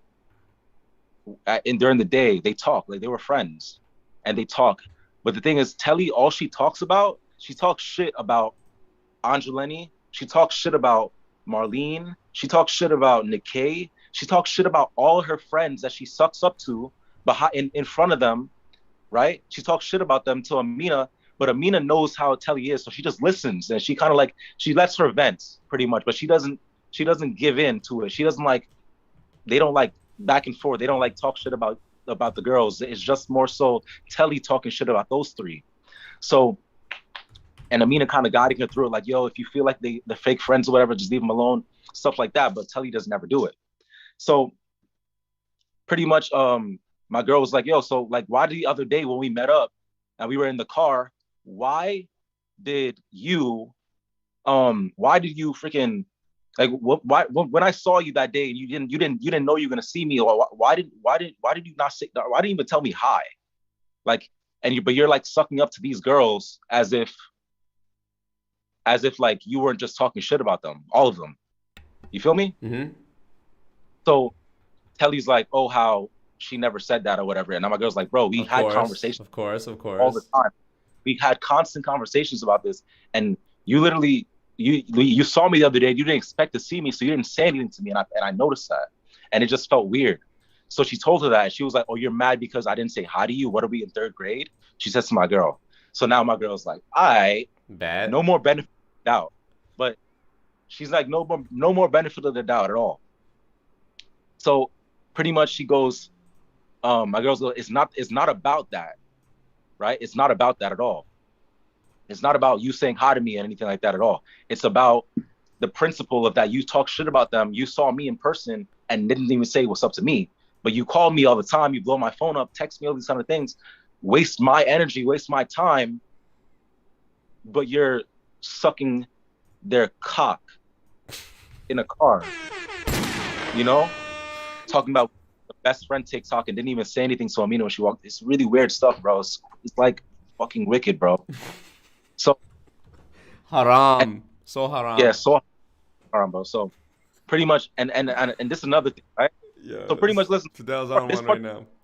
This part is the funniest part, right? So then Telly, right? My girl goes, yo, and what is this whole thing about you using Fidel for what's the word, bro? Like she's pretty much uses me for bait for other guys on social media. Oh, so like honey trapping? Yeah, honey. Like what she, yeah, like she would like. I remember like pretty much my girl, this other girl that left the team before, but she still does MLMs right now. And then this other girl, and then Telly, right? We're on the phone. They're all on a 3-way call. Mind you, this girl that still does MLM, she's still super cool. That's one of my closest friends. And my girl, they were all really cool at the time, and they're all on a 3-way call. And then my girl needed to go to sleep because she had work in the morning. Mm-hmm. So Telly is talking to the other girl, and they're talking about guys or whatever, right? And Telly's like, yo, there's this one guy on IG that she really wants to talk to, whatever, but he's not really giving her the time of day, and she's not really like taking her seriously, whatever. So pretty much the girl goes like, what you should do is you should just like post other guys on social media to kind of get him jealous a little bit, you know? Stupid. You know, girls, some girls do that. Yeah, but it's some girls do that. So Telly's like, yeah, that's what I do with Fidel. I post Fidel on social media to get him jealous, to get guys jealous, and it worked. And the guy actually hit her up. The guy actually hit her up and said that and asked who I was when she posted stuff like that. So I did. So she was like, oh, it's working. Exactly. So pretty much when the girl that she told that to, the girl that Telly told that to, Telly didn't know that girl and my girl are really close friends, right? That they're really close. They're more closer to Telly. They're more closer to each other than they are with Telly. Okay. Right. Okay. So the girl tells my girl this, right? The girl tells my girl, and she's like, yo, what's this whole thing about Fidel? You using him on social media for guys and stuff like that. And she's like, and again, Telly lies. Like, oh, I never said that. That's a lie. The person's lying. So what does my girl do? She calls the girl, like, yo, Telly said that you said you're. Telly said that you're lying and that you're making everything up. Puts it on speaker. Telly, the girl says, Telly, we both know I'm not lying. We had a whole conversation about this, and you after I told you that you shouldn't be doing that. We had a whole talk about this, and then that's when Telly, guess what she did? Guess what she did? She fucking walks away. She walks away really, really slowly. Just walks away, like with a little attitude, like she didn't care or whatever. So then she gets to her door of her room in the Airbnb, and she kind of closes it, but she doesn't close it all the way. And my girl was like, yo, so like, bro, like, why are you lying? Like, just tell the truth. Yeah. Like, why are you lying? Exactly. And then she goes, and Telly's like, let me lie then, honey. And then so my girl goes, yo, Telly, please don't like play this game with me, bro, because I will really drag you in this BNB. That's what she said, right? Your girl's got the most like New York Latina energy, bro. Yeah, she has cojones, bro. She's not pussy. Facts. So pretty much, yeah, she told her that, and then guess what Telly does? She instantly calls Drew Boy. She texts Drew Boy, she calls him, and then guess Drew Boy calls me, and then right, and Drew Boy calls me, and Drew Boy tells me that what am I doing there and all kind of stuff. And look, Ricky Calculone, he's actually a chairman 25 in the company, right? Listen, I actually met you before. You probably remember me. You think I'm mad at my team?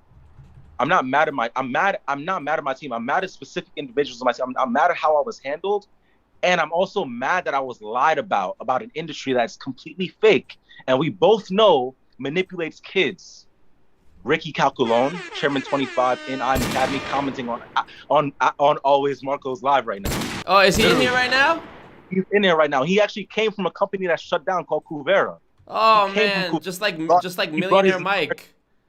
Yeah, he brought his entire downline over to I'm Academy. Now, because you commented like a dumbass, you're gonna get exposed. Oh, Ricky said this. Ricky in the chat said this guy Fidel mad at his team, not at IM or MLM. Hey, Ricky, bro, best of luck to you because you're drinking the Kool-Aid right now, bro. Somebody's licking you up and down the fucking street, licking your wallet, and you're just letting them. Bro, he thinks they're gonna say what they're gonna do. They're gonna say that I did this. That this is a personal problem, not an MLM problem. That's what they're gonna tell you guys. Of course, they're gonna say that. Yeah, that's exactly what they're gonna say. They're gonna say that I'm only upset about my experience and not upset at the industry. I'm upset at both. It's literally both. It's if anything, it's some 60-40, whatever, 50-50, whatever you want to tell. Yeah, because you already explained tonight on the stream how you were trying to leave like politely and just quietly.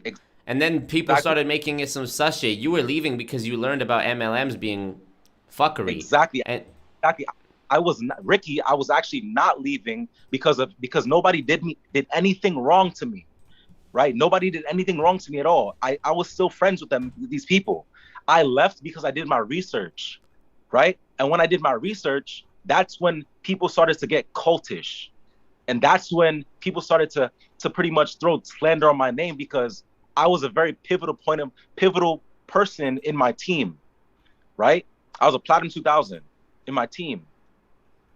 So pretty much I did all the trading calls and everything. So they pretty much looked at me like somebody that had value, so they believed in me and all that kind of stuff. So for me to just be out like peace, like bye, right?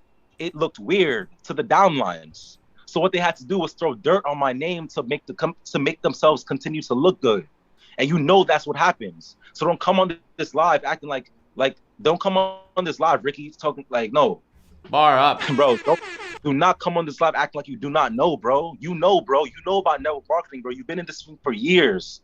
You know how bad this thing can get. You know. Don't play with me, bro. Off top. No cap, bro. Like scamming so many kids, bro. Like, sure, you can get results. Yeah, sure. It don't matter though. It don't matter even if you are a good trader. It's like it don't matter, bro. Like. People always try to tell me, well, what about people that are making money? It's like, if I told you, bro, that 1 million people are making money, but 10 million people are getting absolutely fucked, would you look at that as a good thing? That's still a net negative. That same night that I'm at the Airbnb and my girl confronts Telly and everything. So Telly calls Jew Boy, and Jew Boy doesn't know what to do, right? Can't believe somebody calls themselves Jew Boy, by the way, as like, but all good. He's trying to sell himself like a fucking grifter right now. Like it's insane. So pretty much Jew Boy, she calls Jew Boy, and then Jew Boy calls me like, yo, why are you there? I'm like, bro, what do you mean why I'm here? I came to get these guys stuff so we can leave. Like I didn't come here to mess up your business, bro. I came here to just be in. I came here to be out. I didn't came here for none of this. Like Telly started this whole thing, walking in and out, looking at people a certain way. Like that's why it got this far. Mm-hmm. Right after that, he calls Ty. So Ty the God. So Ty the God tells him to call the police, right, on me and my girls, pretty much get us kicked out the BNB because we're no longer welcome, right? And he doesn't want his business fucked up. So Ty tells Jew Boy to tell Telly to call the cops. So that's what she does. She calls the fucking Texas Sheriff Department, bro. The Sheriff Department comes. And they're pretty much they're chill, but they're kind of like on an edge a little bit. Sure. Because it's kind of like dark and it's nighttime and stuff, and and we're like, yeah, whatever. And it's Texas. So pretty much the cops come, they're like, yo guys, they didn't really care if we left or if we stayed. They just like, yo, if you guys want to do this, just like, if you guys just who needs to be here, leave. Who doesn't need to be here, just leave. Who needs to stay here, just stay. If you can de-escalate the situation, just leave. Do what you got to do. Mm-hmm. But he don't care. But like he didn't care at all. So we end up just packing our stuff. I help them pack those. I have them hurry up. and we pack up and we leave, and we drive off. We go home. I mean, we go to the Airbnb because they didn't want to stay there anymore. Because they were peeping too much shit. Fair. Yeah, they didn't want to stay no more because one, this girl just unfollowed us for no reason, like all these different things. And mind you, the funny thing is, Angelini wasn't even staying in that Airbnb. She was staying with her fucking 80-year-old boyfriend in some other hotel. I like this part. So tell them what happened after that. They said call the police. Yeah. So the next day I wake up, and it's like probably like 11 a.m. and I look at my phone. So it's a message from Instagram. Some kid named DCE Millie, right? DCE Millie, right? He hits me up. He's like, yo, the next time you disrespect anybody, Marty, I didn't even disrespect anybody. He's like, the next time you disrespect anybody, we're gonna have a huge problem. It's on site the next time I see you. So this slang term, it's on site, isn't familiar to everybody in the world, obviously. Yeah. So that means that when I see you, we're fighting. When I see you, I'm fucking you up. When I see you, I'm gonna shoot you. Whatever you got, like whatever way to hurt me, he's gonna try to hurt me on site. Right? Yeah. A deep death on arrival type shit. So I'm like, I send the message. The next message I send was LMFAO with math. yeah. I was like, yeah, okay. I said, bro, listen to me, bro. I said, you're really gonna let this kind of conversation happen with me off girls that you already know are dumb. You already know that like anybody can pick up that these girls are not the most smartest people. Yeah. Like these specific girls I'm talking about, not girls in general. Got you. Right? These specific girls, you know that how they are. Like you're really gonna let them manipulate you to make me look bad. So he's like, where you at? So I'm like, bro, don't be dumb about this, because when you get over here, you're gonna feel really stupid for the decision that you made. He says again, where you at? I said, wow, you're dumber than I thought. He says, where you at? And I said, wow, you're dumber than I thought. Then I sent him the BNB address. I sent him my address. I dropped the address, right? And he was like, I think he said, bet on my way or something like that. And he took probably 20, 25 minutes to pull up. He came, so he pretty much, this guy, right? This guy is like it's a 25-year-old man. He's pretty much dating a 19, I think she just, I don't even know she's turned 20 yet. Hold on, let me play a sound effect. You have a hard time finding the place? Go ahead. She is a 19-year-old girl. The guy is 25. She's either 19 or 20, one of the two. But even if she's 20, that's still fucking weird, bro. I know it's legal or whatever, but like, anyway. So he's dating this girl or whatever. So he felt like I disrespected her or her friends or whatever. I don't know how, but pretty much, he tells me that he drives up. I'm sitting in like this cafe, pretty much waiting for him to come out. And when he sees me, he's like, yo, what up? Takes his shirt off, like, oh, what up? Right? Take his shirt off. What up? And he pretty much has like a ski mask on, but he's not even pulling it down the entire way. He pretty much has it on his head. Mind you, this guy is balding, and he's like 25, balding, completely balding, like everywhere. And he's like type shit like, you ever seen like Juggernaut from fucking Deadpool? He's running, bro. This guy is running at me like he's fucking Juggernaut or some shit. Like he's like this, running like this, running. And he throws a fucking punch. Like he tries to throw a punch like this. Misses. We end up in the grass. He trips, falls. I'm on top of him. I was in a wrestling team in high school. So I know how to stay on top of somebody and like gain control, because when in wrestling, if you get on your back, you lost the fight. You lost the match, pretty much. So I'm trying to stay on top of this guy. This guy's a grown 25-year-old man. At least I could say 200 pounds, maybe a little bit more. Maybe like 210. I was literally like 159 or 160 or some shit. Right now I'm like 174. Like I left and literally gained weight. This is the craziest thing ever. I literally gained 14 pounds after I left. I swear to God. Like I'm on top of this guy the entire time, right? And then obviously he gets to a certain point where he hits me. Yeah, he hits me. I'm not gonna lie, he does hit me. He hits me twice. But I'm covered up. He hits me twice. Then he runs away. He he runs away back to his car. I'm literally chasing after him, like, yo, come back. Like, what the fuck? Like, we didn't even fucking fight. Like, but mind you, I'm like on top of this 25-year-old man, fucking choking him out in his fucking neck like this. Like, you see this bone right here? I'm in his fucking neck bone like this. Like, fucking digging in his shit, pulling it up, all sorts of shit, fucking choking this guy, and hits me twice, runs away, bro. Runs away to the car. I go to the car. Mind you, this is a Benz, a very expensive Benz that he probably rented out. He fucking, bro, this nigga, bro. What'd he say when he ran away? Bro, he was like, yo, I smoked them. That's what he says. I'm like, what? We didn't even, like, bro, you got choked out, hit me twice, ran away, and now I smoked them while he's running away from me while I'm chasing him. Literally, it's the weirdest thing ever. I was in so much confusion, like literally chasing after him. Like, is that it? He fucking gets to the car, and I'm standing right in front of the bench, like not letting him like move. And I'm like slapping the hood, like, get out. And then I back up a little bit because I see him start the car. So he tries to jerk the car at me a little bit to kind of scare me. And he's like smiling. I can see him he gives like a cynical kind of smile.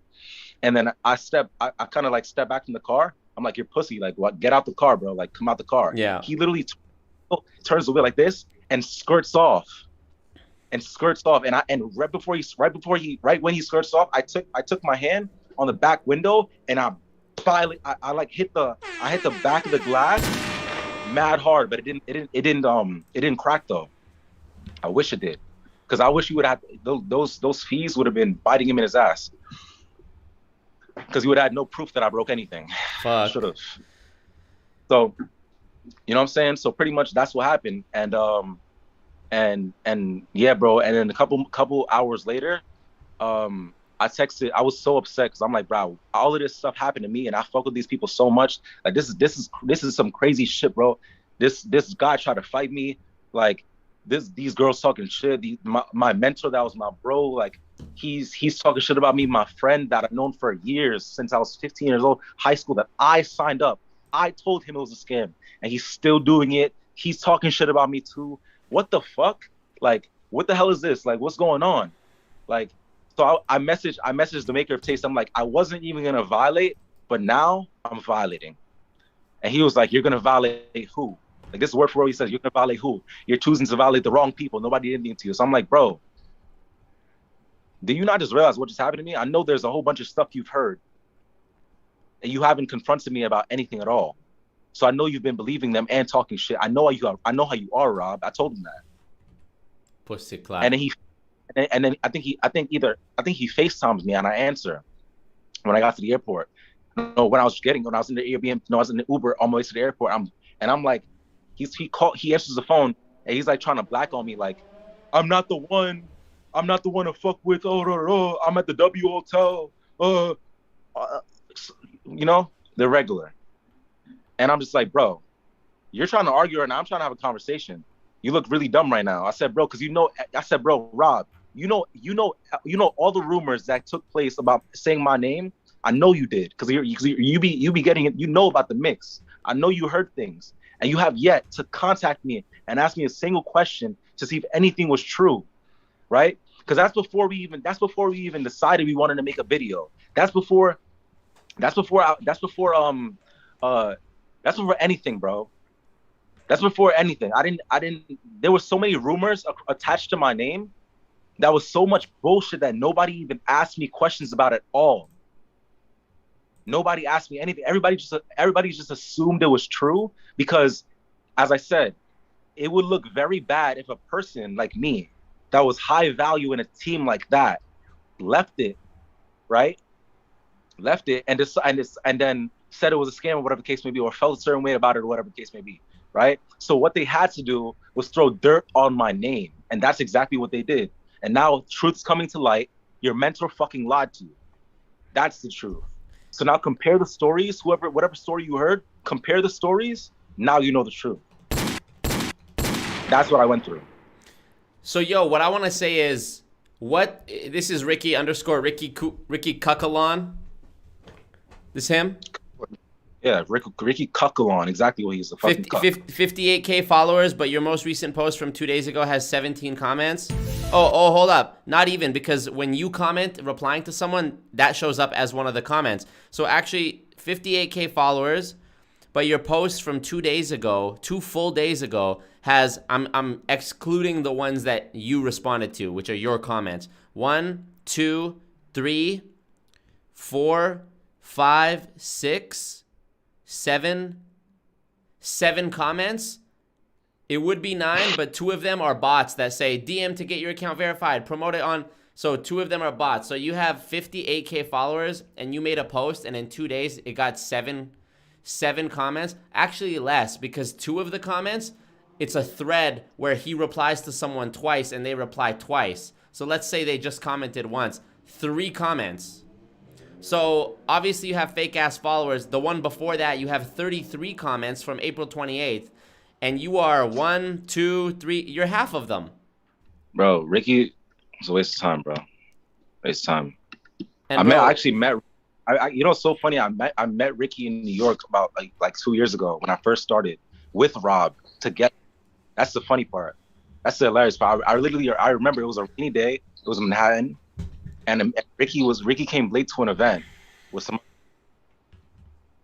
and they're from the team, the Walking ATMs, which everybody fucking hates. Yeah. Oh, it's like the Walking ATMs, like literally, bro. Ricky, the worst thing you did was comment here, bro. Cause now fucking on. Like now it's bad. Like now. Hey, bro, all of you guys just do the same shit. You just fake flex with shit that you can't afford or don't own. You have fake followers. Like, bro, how the fake follower shit is the craziest to me, because how do you expect me to believe, how do you expect anyone to believe that your followers are real when you only get like a handful of comments? Even Austin Gotzi, let me go to Austin's Instagram right now. Bro, Austin Gotzi be getting 400 comments. It doesn't make sense when you have 400,000 followers that you would get 400 comments, and he responds to hella as well. Austin Gotzi's most recent post on Instagram, go look. He literally deadass replied to every comment. Bro, that's literally every comment. So that's 200 of the 400 are him, and you have 400K followers, we get 200 comments? Like, bro. Oh, man. I posted a post 2 hours ago. It has 61 comments. I'm one of them. It just doesn't make sense, bro. Bro. I'm so against the fake follower shit that when new people follow me, like say 10 people followed me in a day, I'll go click on each of their profiles, and if any one of them follows more than fucking 3,000 people, I get rid of them, because I don't want bots. I don't want fake accounts. If you follow that many people, you're not even seeing my shit anyways. I don't want it. I want real people that actually give a fuck and follow me to see my shit and engage with it. I don't want the higher follower number. I don't give a fuck. I think Ricky controls the Spanish market anyway. The Spanish, like, they called it a market. That's crazy. The Spanish market, like, the people are the market, you know. For the market, yeah, exactly. Somebody said something great. Somebody commented something great yesterday. They said, if you join a company and you don't know what the product is, it's you. Oh wow, that's a great analogy. If you don't know what the product is, you're the product, bro. Yeah, Fidel, talk about the people that went broke going to these events. The only time people from IM travel, like real shit, like majority of the time, it's because they're going to an event. It's not because they're just going and having luxurious fun and jet setting the shit that they show. Yeah. No, they're not really doing that. They're pretty much going to an event to get value that is supposed to help them go chairman, and I don't know how much time they gotta hear that shit. Even when I was there, because I knew I had potential to go chairman, right? I know at least I thought I did, right? I had really high hopes of going chairman and shit. And I'm just like, oh, why do these kids need so much, like, why do they need so much motivation, value, and all this extra shit that they don't need to do to fucking just like get the shit done? Like, yes. And it's because, bro, it's to get their energy back up every other quarter. Exactly. Like, literally. Exactly. No, every week, because bro, every week they have a Zoom call where they say you can't miss this one. Oh yeah. And it's the same shit. It's the same shit.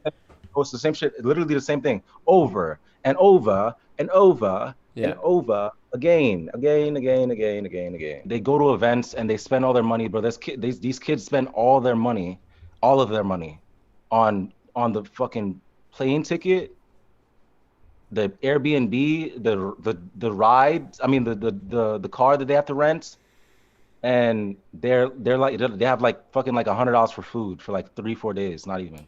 So haram. And I'm just like, bro, you guys are not getting tired of this? And I was making a good amount. I was making some money because I was a platinum 2000.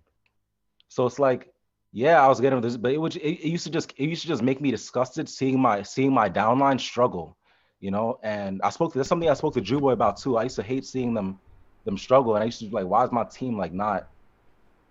Then I start to realize it's not meant for them to make money. Of course. It's meant for me to make money and just continue to rank up, and it's meant for me to just win on their or make money off their struggles, off their backs.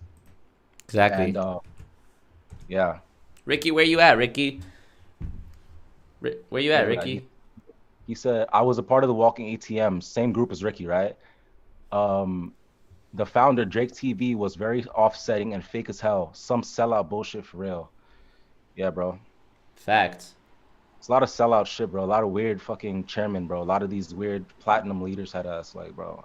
So weird, bro. Like it's so cultish because they don't even see that they're doing. They don't even see that they're doing like fake shit.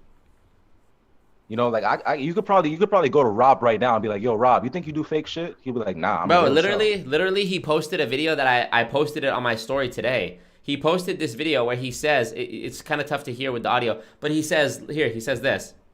Let me share with y'all. Listen. People say we're getting brainwashed. You are getting brainwashed. You're washing away all the stupidity you had in the brain. You're washing away trauma. You're washing away all the things that were holding you back. Yeah, I'm gonna trust me, keep brainwashing me, because I need it. Trust me, keep brainwashing me, because I need it. Like, bro, you could say anything. Yeah, I am scamming. SCAM, still cooking at McDonald's. They just have a clever fucking response for everything. Scam, still chilling at mom's. Brainwashing, yeah, I am washing my brain. Like, bruh. Hey, bro, drop a 1 in the chat if you're trying to go Chairman 1 million, bro. Chairman 10 million, bro. To the moon, bro. Literally, a couple of them did this at March Madness. Look up, point up, say, that's where I'm going. Alex Morton did this. He goes, say, that's where I'm going. Everyone's like, that's where I'm going. Say, that's where I'm going. That's where I'm going. Say, thank you, God. Like, bro, he just literally, I could do it. I could make it up. It's like he teaches a fucking grade 1 class, bro. Yo, somebody said, yo, Fidel, I actually know this girl. It's one of my sons. I haven't seen her in a minute, though. One of my sons. Yo. She said, Fidel, you realize every time they explain how it's not a pyramid scheme, it never ever made sense. Their explanations will always change. Yes. Pyramid scheme. Well, give me every defense. A pyramid scheme is illegal. Okay, well, they're not. Yeah, they used to say that, and they also they be like, oh, if it was a pyramid scheme, there would be no product. If it was a pyramid scheme, also not true. It would be. I fucking said this. Like, this is shit that I got sold to. Because I doubt that you ever even actually thought about it and just said, oh, okay, that must be the truth. Nah. Because your upline told you that, so you're just gonna be like, oh, okay. But duplicates, bro. So there's a lot of manipulative things that people do in this business that they don't even understand that they're doing, because they're being manipulated, and it's like they don't understand that. Look, they say your job is a pyramid. It's like, bro. The job, it's the structure of a job. I literally explained this in my ACN video, and I posted a little clip on Instagram the other day too, explaining, bro, if I work at a fucking pizza restaurant, I still get my paycheck for the hours that I work, regardless of how good the stock in the company does. That's not a scam. That's not a pyramid scheme. That's a regular business corporate structure. And the owner still stands to lose money. In a pyramid scheme, the money all flows from the bottom up. In a regular business, the money flows from the top down. The owner pays everyone. It's not everyone paying upward. If you have to pay to work, you're a customer, bro. You're not even a fucking employee. You're not a business. You're not an entrepreneur. You're not a business owner. If you're an independent business owner, Fidel, did you ever have to go down to the registry and fill out and pay, a few $100s to get a corporate license or an LLC? No. So how the fuck are you a business owner? How are you an entrepreneur? Are y'all filing your taxes as corporations? No, you're not, because you can't do that in an MLM. It's not a fucking, you're not a fucking entrepreneur, dude. Fidel, remember when we went to Miami and all the girls went crazy when they seen my car and all decided to take pictures and post my car all over their Instagram? Says BayZXL. Oh yeah, I remember that shit. My boy has a Mustang, so like, it was like fucking 80 different boss bays pull up like, yeah. Oh no. We outside. And it was really fucking it was just his whip. 1099 contractors have to pay for real estate license. Yeah, but Brian, I explained in my ACN part 2 video that it's not nearly, because in real estate you get paid for selling a fucking house. You don't get paid a commission strictly off of having someone under you. You could recruit more people, but you, as a realtor, you don't want more people under you. As a realtor, you're not incentivized to have more people under you. Yeah, you pay for a license, but that's your overhead. If I opened a pizza restaurant, my overhead is like ovens, dough, marketing, menu creation, staff. In real estate, but my product is still pizza. In real estate, your product is not people. Your product is still the houses, and you're not recruiting more people to sell more houses. You want the listing. You're trying to beat the other realtors so that you can get the listing. You know what I mean? Not, people are fucking stupid, man. Y'all are fucking stupid. Somebody said, have you ever heard of MMO? Yes, I was in MMO. Cash's team, pretty much. Money Moves Only. But Money Moves Only has also another team inside of it named Profit Empire, which is Ty's organization. And then Ty's organization also has another team inside of it called Enterprise. And that's where I was. Like, bruh, y'all don't even see that these are not real companies. These are just names. These are just like little branding things inside of each other, bro. It's like scamception, bro. I'm telling you guys right now, please join the Discord. Like, when I tell you, it was so much of a help after I left the company, because I thought, as I said, bro, I still thought, I was so in denial of like, in disbelief of like what happened to me and what I've been through. So like, and plus I had nobody really to speak to about it. So I was just more so mad on my own. And then when I found Marco's fucking Discord, when he actually sent me the link and shit, told me like, yo, you can join it and shit if you want and stuff like that. And I didn't even have to speak, but I started going through the Discord. I'm seeing people tell their stories and how they got fucked over and shit, and they show proof of how they got fucked over. I was like, yeah, I know I'm not bugging now. 100%. I'm not bugging now. So you guys, if you feel like you ever got fucked over in this shit, bro, like honestly, the best thing to do is honestly like I wouldn't say find more people and fucking like, you know what I'm talking about, but like But you're not alone though, is the point. You're not alone. Yeah, you're not alone, and you should definitely talk to somebody about how you feel, because a lot of this shit could be worse. 100%. You know, a lot of this shit could be worse, and also subscribe to Marco's channel, guys. He provides a lot of actual fucking value. I appreciate that, bro. And he's done so much for me in the past fucking literally like what, 2 months? January, February, March, April, May, 3 months. And he didn't have to do any of this at all, for real. God sent me, bro. No cap, he literally did. And I'm not, you know what the weirdest thing ever? I saw, like, I'm looking up. I was looking, like the same area where I used to regularly do our calls, like Right, yeah. With the curtain behind you. Curtain, right? You know the photo that's right above my head? Guess who that is? My fucking grandma, bro. Yo! Crazy, yo, this was crazy shit ever, right? Oh fuck, my man. grandma's literally right above me, like in a portrait, right above me, over there. Fuck, and man. I was sitting in that corner talking to you about this shit. I see so many of my friends in the comments. Some people went to high school with. What's good, guys? Hey, I want to say what up to some of these donations. We almost there. $722 out of 1,000. I'd love to be able to send Fidel $1,000, bro. That'd be so dope, y'all. Alex said, great content, Marco and Fidel. For that 100K sub special, you and Fidel Rush Hour and MLM together. That'd be tight. Rush Hour, for real. That's what you should do. Oh my God. Jeep Network, thank you again, bro. Thank you, Jeep Network. Be like this. Let me do my shit out of my pocket. Grab it. Like, sign me up. I need it. I need it. Who wants this? Let's fill up that dono goal. Fill it up. I'm gonna send somebody the fucking DM me and I'm gonna get your Instagram and get your shipping address. I'm gonna send you this, bro, and some other shit too. Somebody said my dad just entered IM Academy. How do I get him out? Show him Marco's video 1 and 2. And then if that still didn't work, show them the James Janney video. And if that didn't work, show them the John Oliver video about MLMs. Yep. Show them the proof. Yo, bro, I really put mans on a t-shirt like he died. Well, he kind of did die, I guess, didn't he? He's really got a motherfucking t-shirt. In a matter of 2 days, bro, you're insane. I was late on it. I thought of it today, and I'm like, why the fuck didn't I do the God First on a t-shirt yet? Like, I did it, like, literally, it was like 3 p.m., and I'm at home making fun of the maker of taste on Instagram, and I'm thinking, what the fuck am I doing? Why didn't I already have a video up today? Like an actual post. I posted twice yesterday. Why didn't I actually post today? Some meme shit. I called this one place at the mall that I got the shirt printed of this dude Hartage from my first video. I got the shirt of him on it. I called the same lady. I said, yo, you open today? She's like, yep, till 9. I said, I'll be right there. I ran over, had the shit on it. I went on Canva, put the mugshot, typed God First, put on a USB, ran over there, said 2 please. She's like, come back in 20 minutes. So I went around, chilled at the mall, 20 minutes, came back, boom. Came home, boom.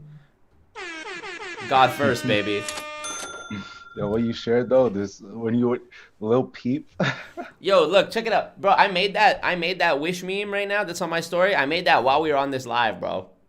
No way. I made it while you were telling the story. Like, I'm no lacking, bro. I made that meme while we've been on the live. And peep this, bro. This man right here, this is the guy who trained me, bro. You didn't see when he was beefing with Diddy, and Diddy was on his brother love shit, talking about positive vibes only, and then 50 was making fun of him, and every hashtag was positive vibes only? You think I'm not going to take the mugshot and put hashtag God First? He just did it to himself. Bro. Bro. Like, if you beef with me, bro, if you come at me, if you threaten me, you have to kill me, bro. You have to kill me because I'll keep coming back like the Terminator, bro. Bro, let me tell you something, bro. I feel like the only way, aside from shame, to get somebody out these MLMs is to prove to them that it's really fucking lame. It's so lame, because bro. What they're doing is they're making it seem lit by, for example, having certain celebrities give them pictures and shit, or celebrity, or like fucking becoming rappers and shit like they're doing right now. Supposedly, supposedly the baby is gonna be at a concert in a couple days, an event in a couple days doing a concert. Sarah in the chat says they tried to get me to go to London and pay $2,000, not including food, just to show my followers I'm traveling. Man. Wow. Fucking stupid. Bro. Fidel, are you a Williamsburg hipster? I doubt that Fidel is a Williamsburg hipster. Fuck no. Hey, yo, go follow Fidel on Instagram, bro. More soon come. This is not the last that we're seeing of Fidel and me's team up. Best believe that. Facts. Yes, I know about Trade House. Yes, I do know about Trade House. How do I feel about Trade House? I just feel like they're build house. They're recruit house, not Trade House. Bars. And it's funny because even people in IM call them that. Like chairman in IM call them build house. That so sus. Chairman IM that trade called them build house. Bro, they hate on each other's groups. Bro, I doubt Alex Morton has ever traded in his fucking life, bro. How is it that you went from selling he was not selling juice, but he was in a company that sold juice. Then he was in a company that sold skincare. Now he's in a company that trades Forex. It's like, bro, no, actually what you do is you recruit people and sell them the dream. I don't know why people don't just see that. Like when you see shit like that, especially when you see the Chris Terry thing, the Chris Terry Bearing Broke video, the Bearing Broke part of the video, and then you look at the RJ Dillinger, right? RJ Ridinger, yeah. Ridinger. You look at those videos. If you don't see scam, then something is wrong, because obviously they're doing the same things. It's not like it's something spontaneous. Not like it's something new. They're using the same tactics over and over again. And it's like, if you cannot see that, you're in complete denial. And it's like, you need to get out of it. And I understand why you're in denial, because of all the manipulation. And I trust me, I understand, because I've been doing this. I understand how you feel, but You have to let go. You have to let go, because think about it. Anytime you make a decision, think about it to be for the long term. That's my new thing in my head now. Anytime I make a decision, I think about it to being a long term decision, if it's going to be long term or not. Do you really see yourself recruiting for the rest of your fucking life? Do you see yourself doing this for the rest of your life? Ask yourself that question.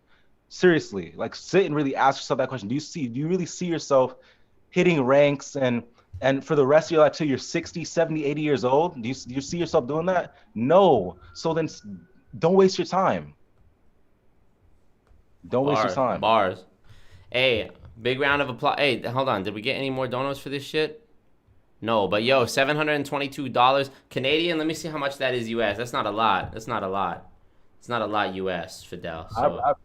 I still appreciate it, bro. How much is that? I have no idea. Let me see. 722. I'm converting it right now. $594. So $600. 600 US. 600 US. Yeah, go in the Discord, guys. Join the Discord. I'm in there. Fidel's in there. There's a community of people who used to be in MLMs or have experience, and yeah, man. Oh, a bunch of y'all joined. Okay, what's up, guys? What's up, everybody? Welcome. A dozen people joined just now. Hey, links in the description. Hey, I appreciate you guys. And Fidel, I appreciate you, bro. No doubt, my G. I appreciate you. Yes, sir. Well, I'll motherfucking holla at you. I'll see you over. I'll talk to you, bro. No facts. Text me. Yes, sir. All right, everybody. All right. One time for Fidel. Appreciate all you guys. I'm playing the clapping sound effects right now, Fidel. You can't hear them, but there's a big round of applause going right now. Thunderous applause going for you right now. Hey, I need a chairman scream in the chat. Everybody drop your chairman scream in the chat. Peace out, everybody. Thank you, guys. Appreciate y'all. Peace. Peace out, y'all. I'm gonna let it run for a minute so you can go in the description and get the link to the Discord. The link to the Discord and the link to whatever else you want. Appreciate y'all. Peace out. Shorty tryna flex on me, probably because she saw me flex all week, oh no. Diamonds with baguettes on me, blow my brains out, blame the mess on me, oh no. Shorty tryna flex on me, probably because she saw me flex all week, oh no. Diamonds with baguettes on me, blow my brains out, blame the mess on me, oh no. I've been trying, oh no, just surviving, oh no. She been hiding my dough, I've been trying to cope. She know how to dethrone, she know how to dethrone. What you spend on your rent, I'm spending that on a coat. Spending that on a coat, spending that on a note. Flying out of the coast, flying out of the coast. She look up at the stars, wishing that I were back. Well, good luck, and fuck you. Shorty tryna flex on me, probably because she saw me flex all week, oh no. Diamonds with baguettes on me, blow my brains out, blame the mess on me, oh no. Shorty tryna flex on me, probably because she saw me flex all week, oh no. Diamonds with baguettes on me, blow my brains out, blame the mess on me, oh no. I think it's better, oh no, if we did it, oh no. You a stepping stone, no, I think I'm better solo. Holding me back when I was trying to get it back.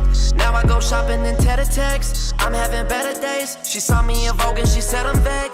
Reasons to go, got 100 million. All your clothes, baby, come and get them. Convincing me they was some Wonder Women. Now I'm focused on paper like Thunder Mifflin. Never forget what you said to me. And she ain't dead, but she dead to me. Could've had the best of me, should've put your bets on me. Now you just tryna go in. Shorty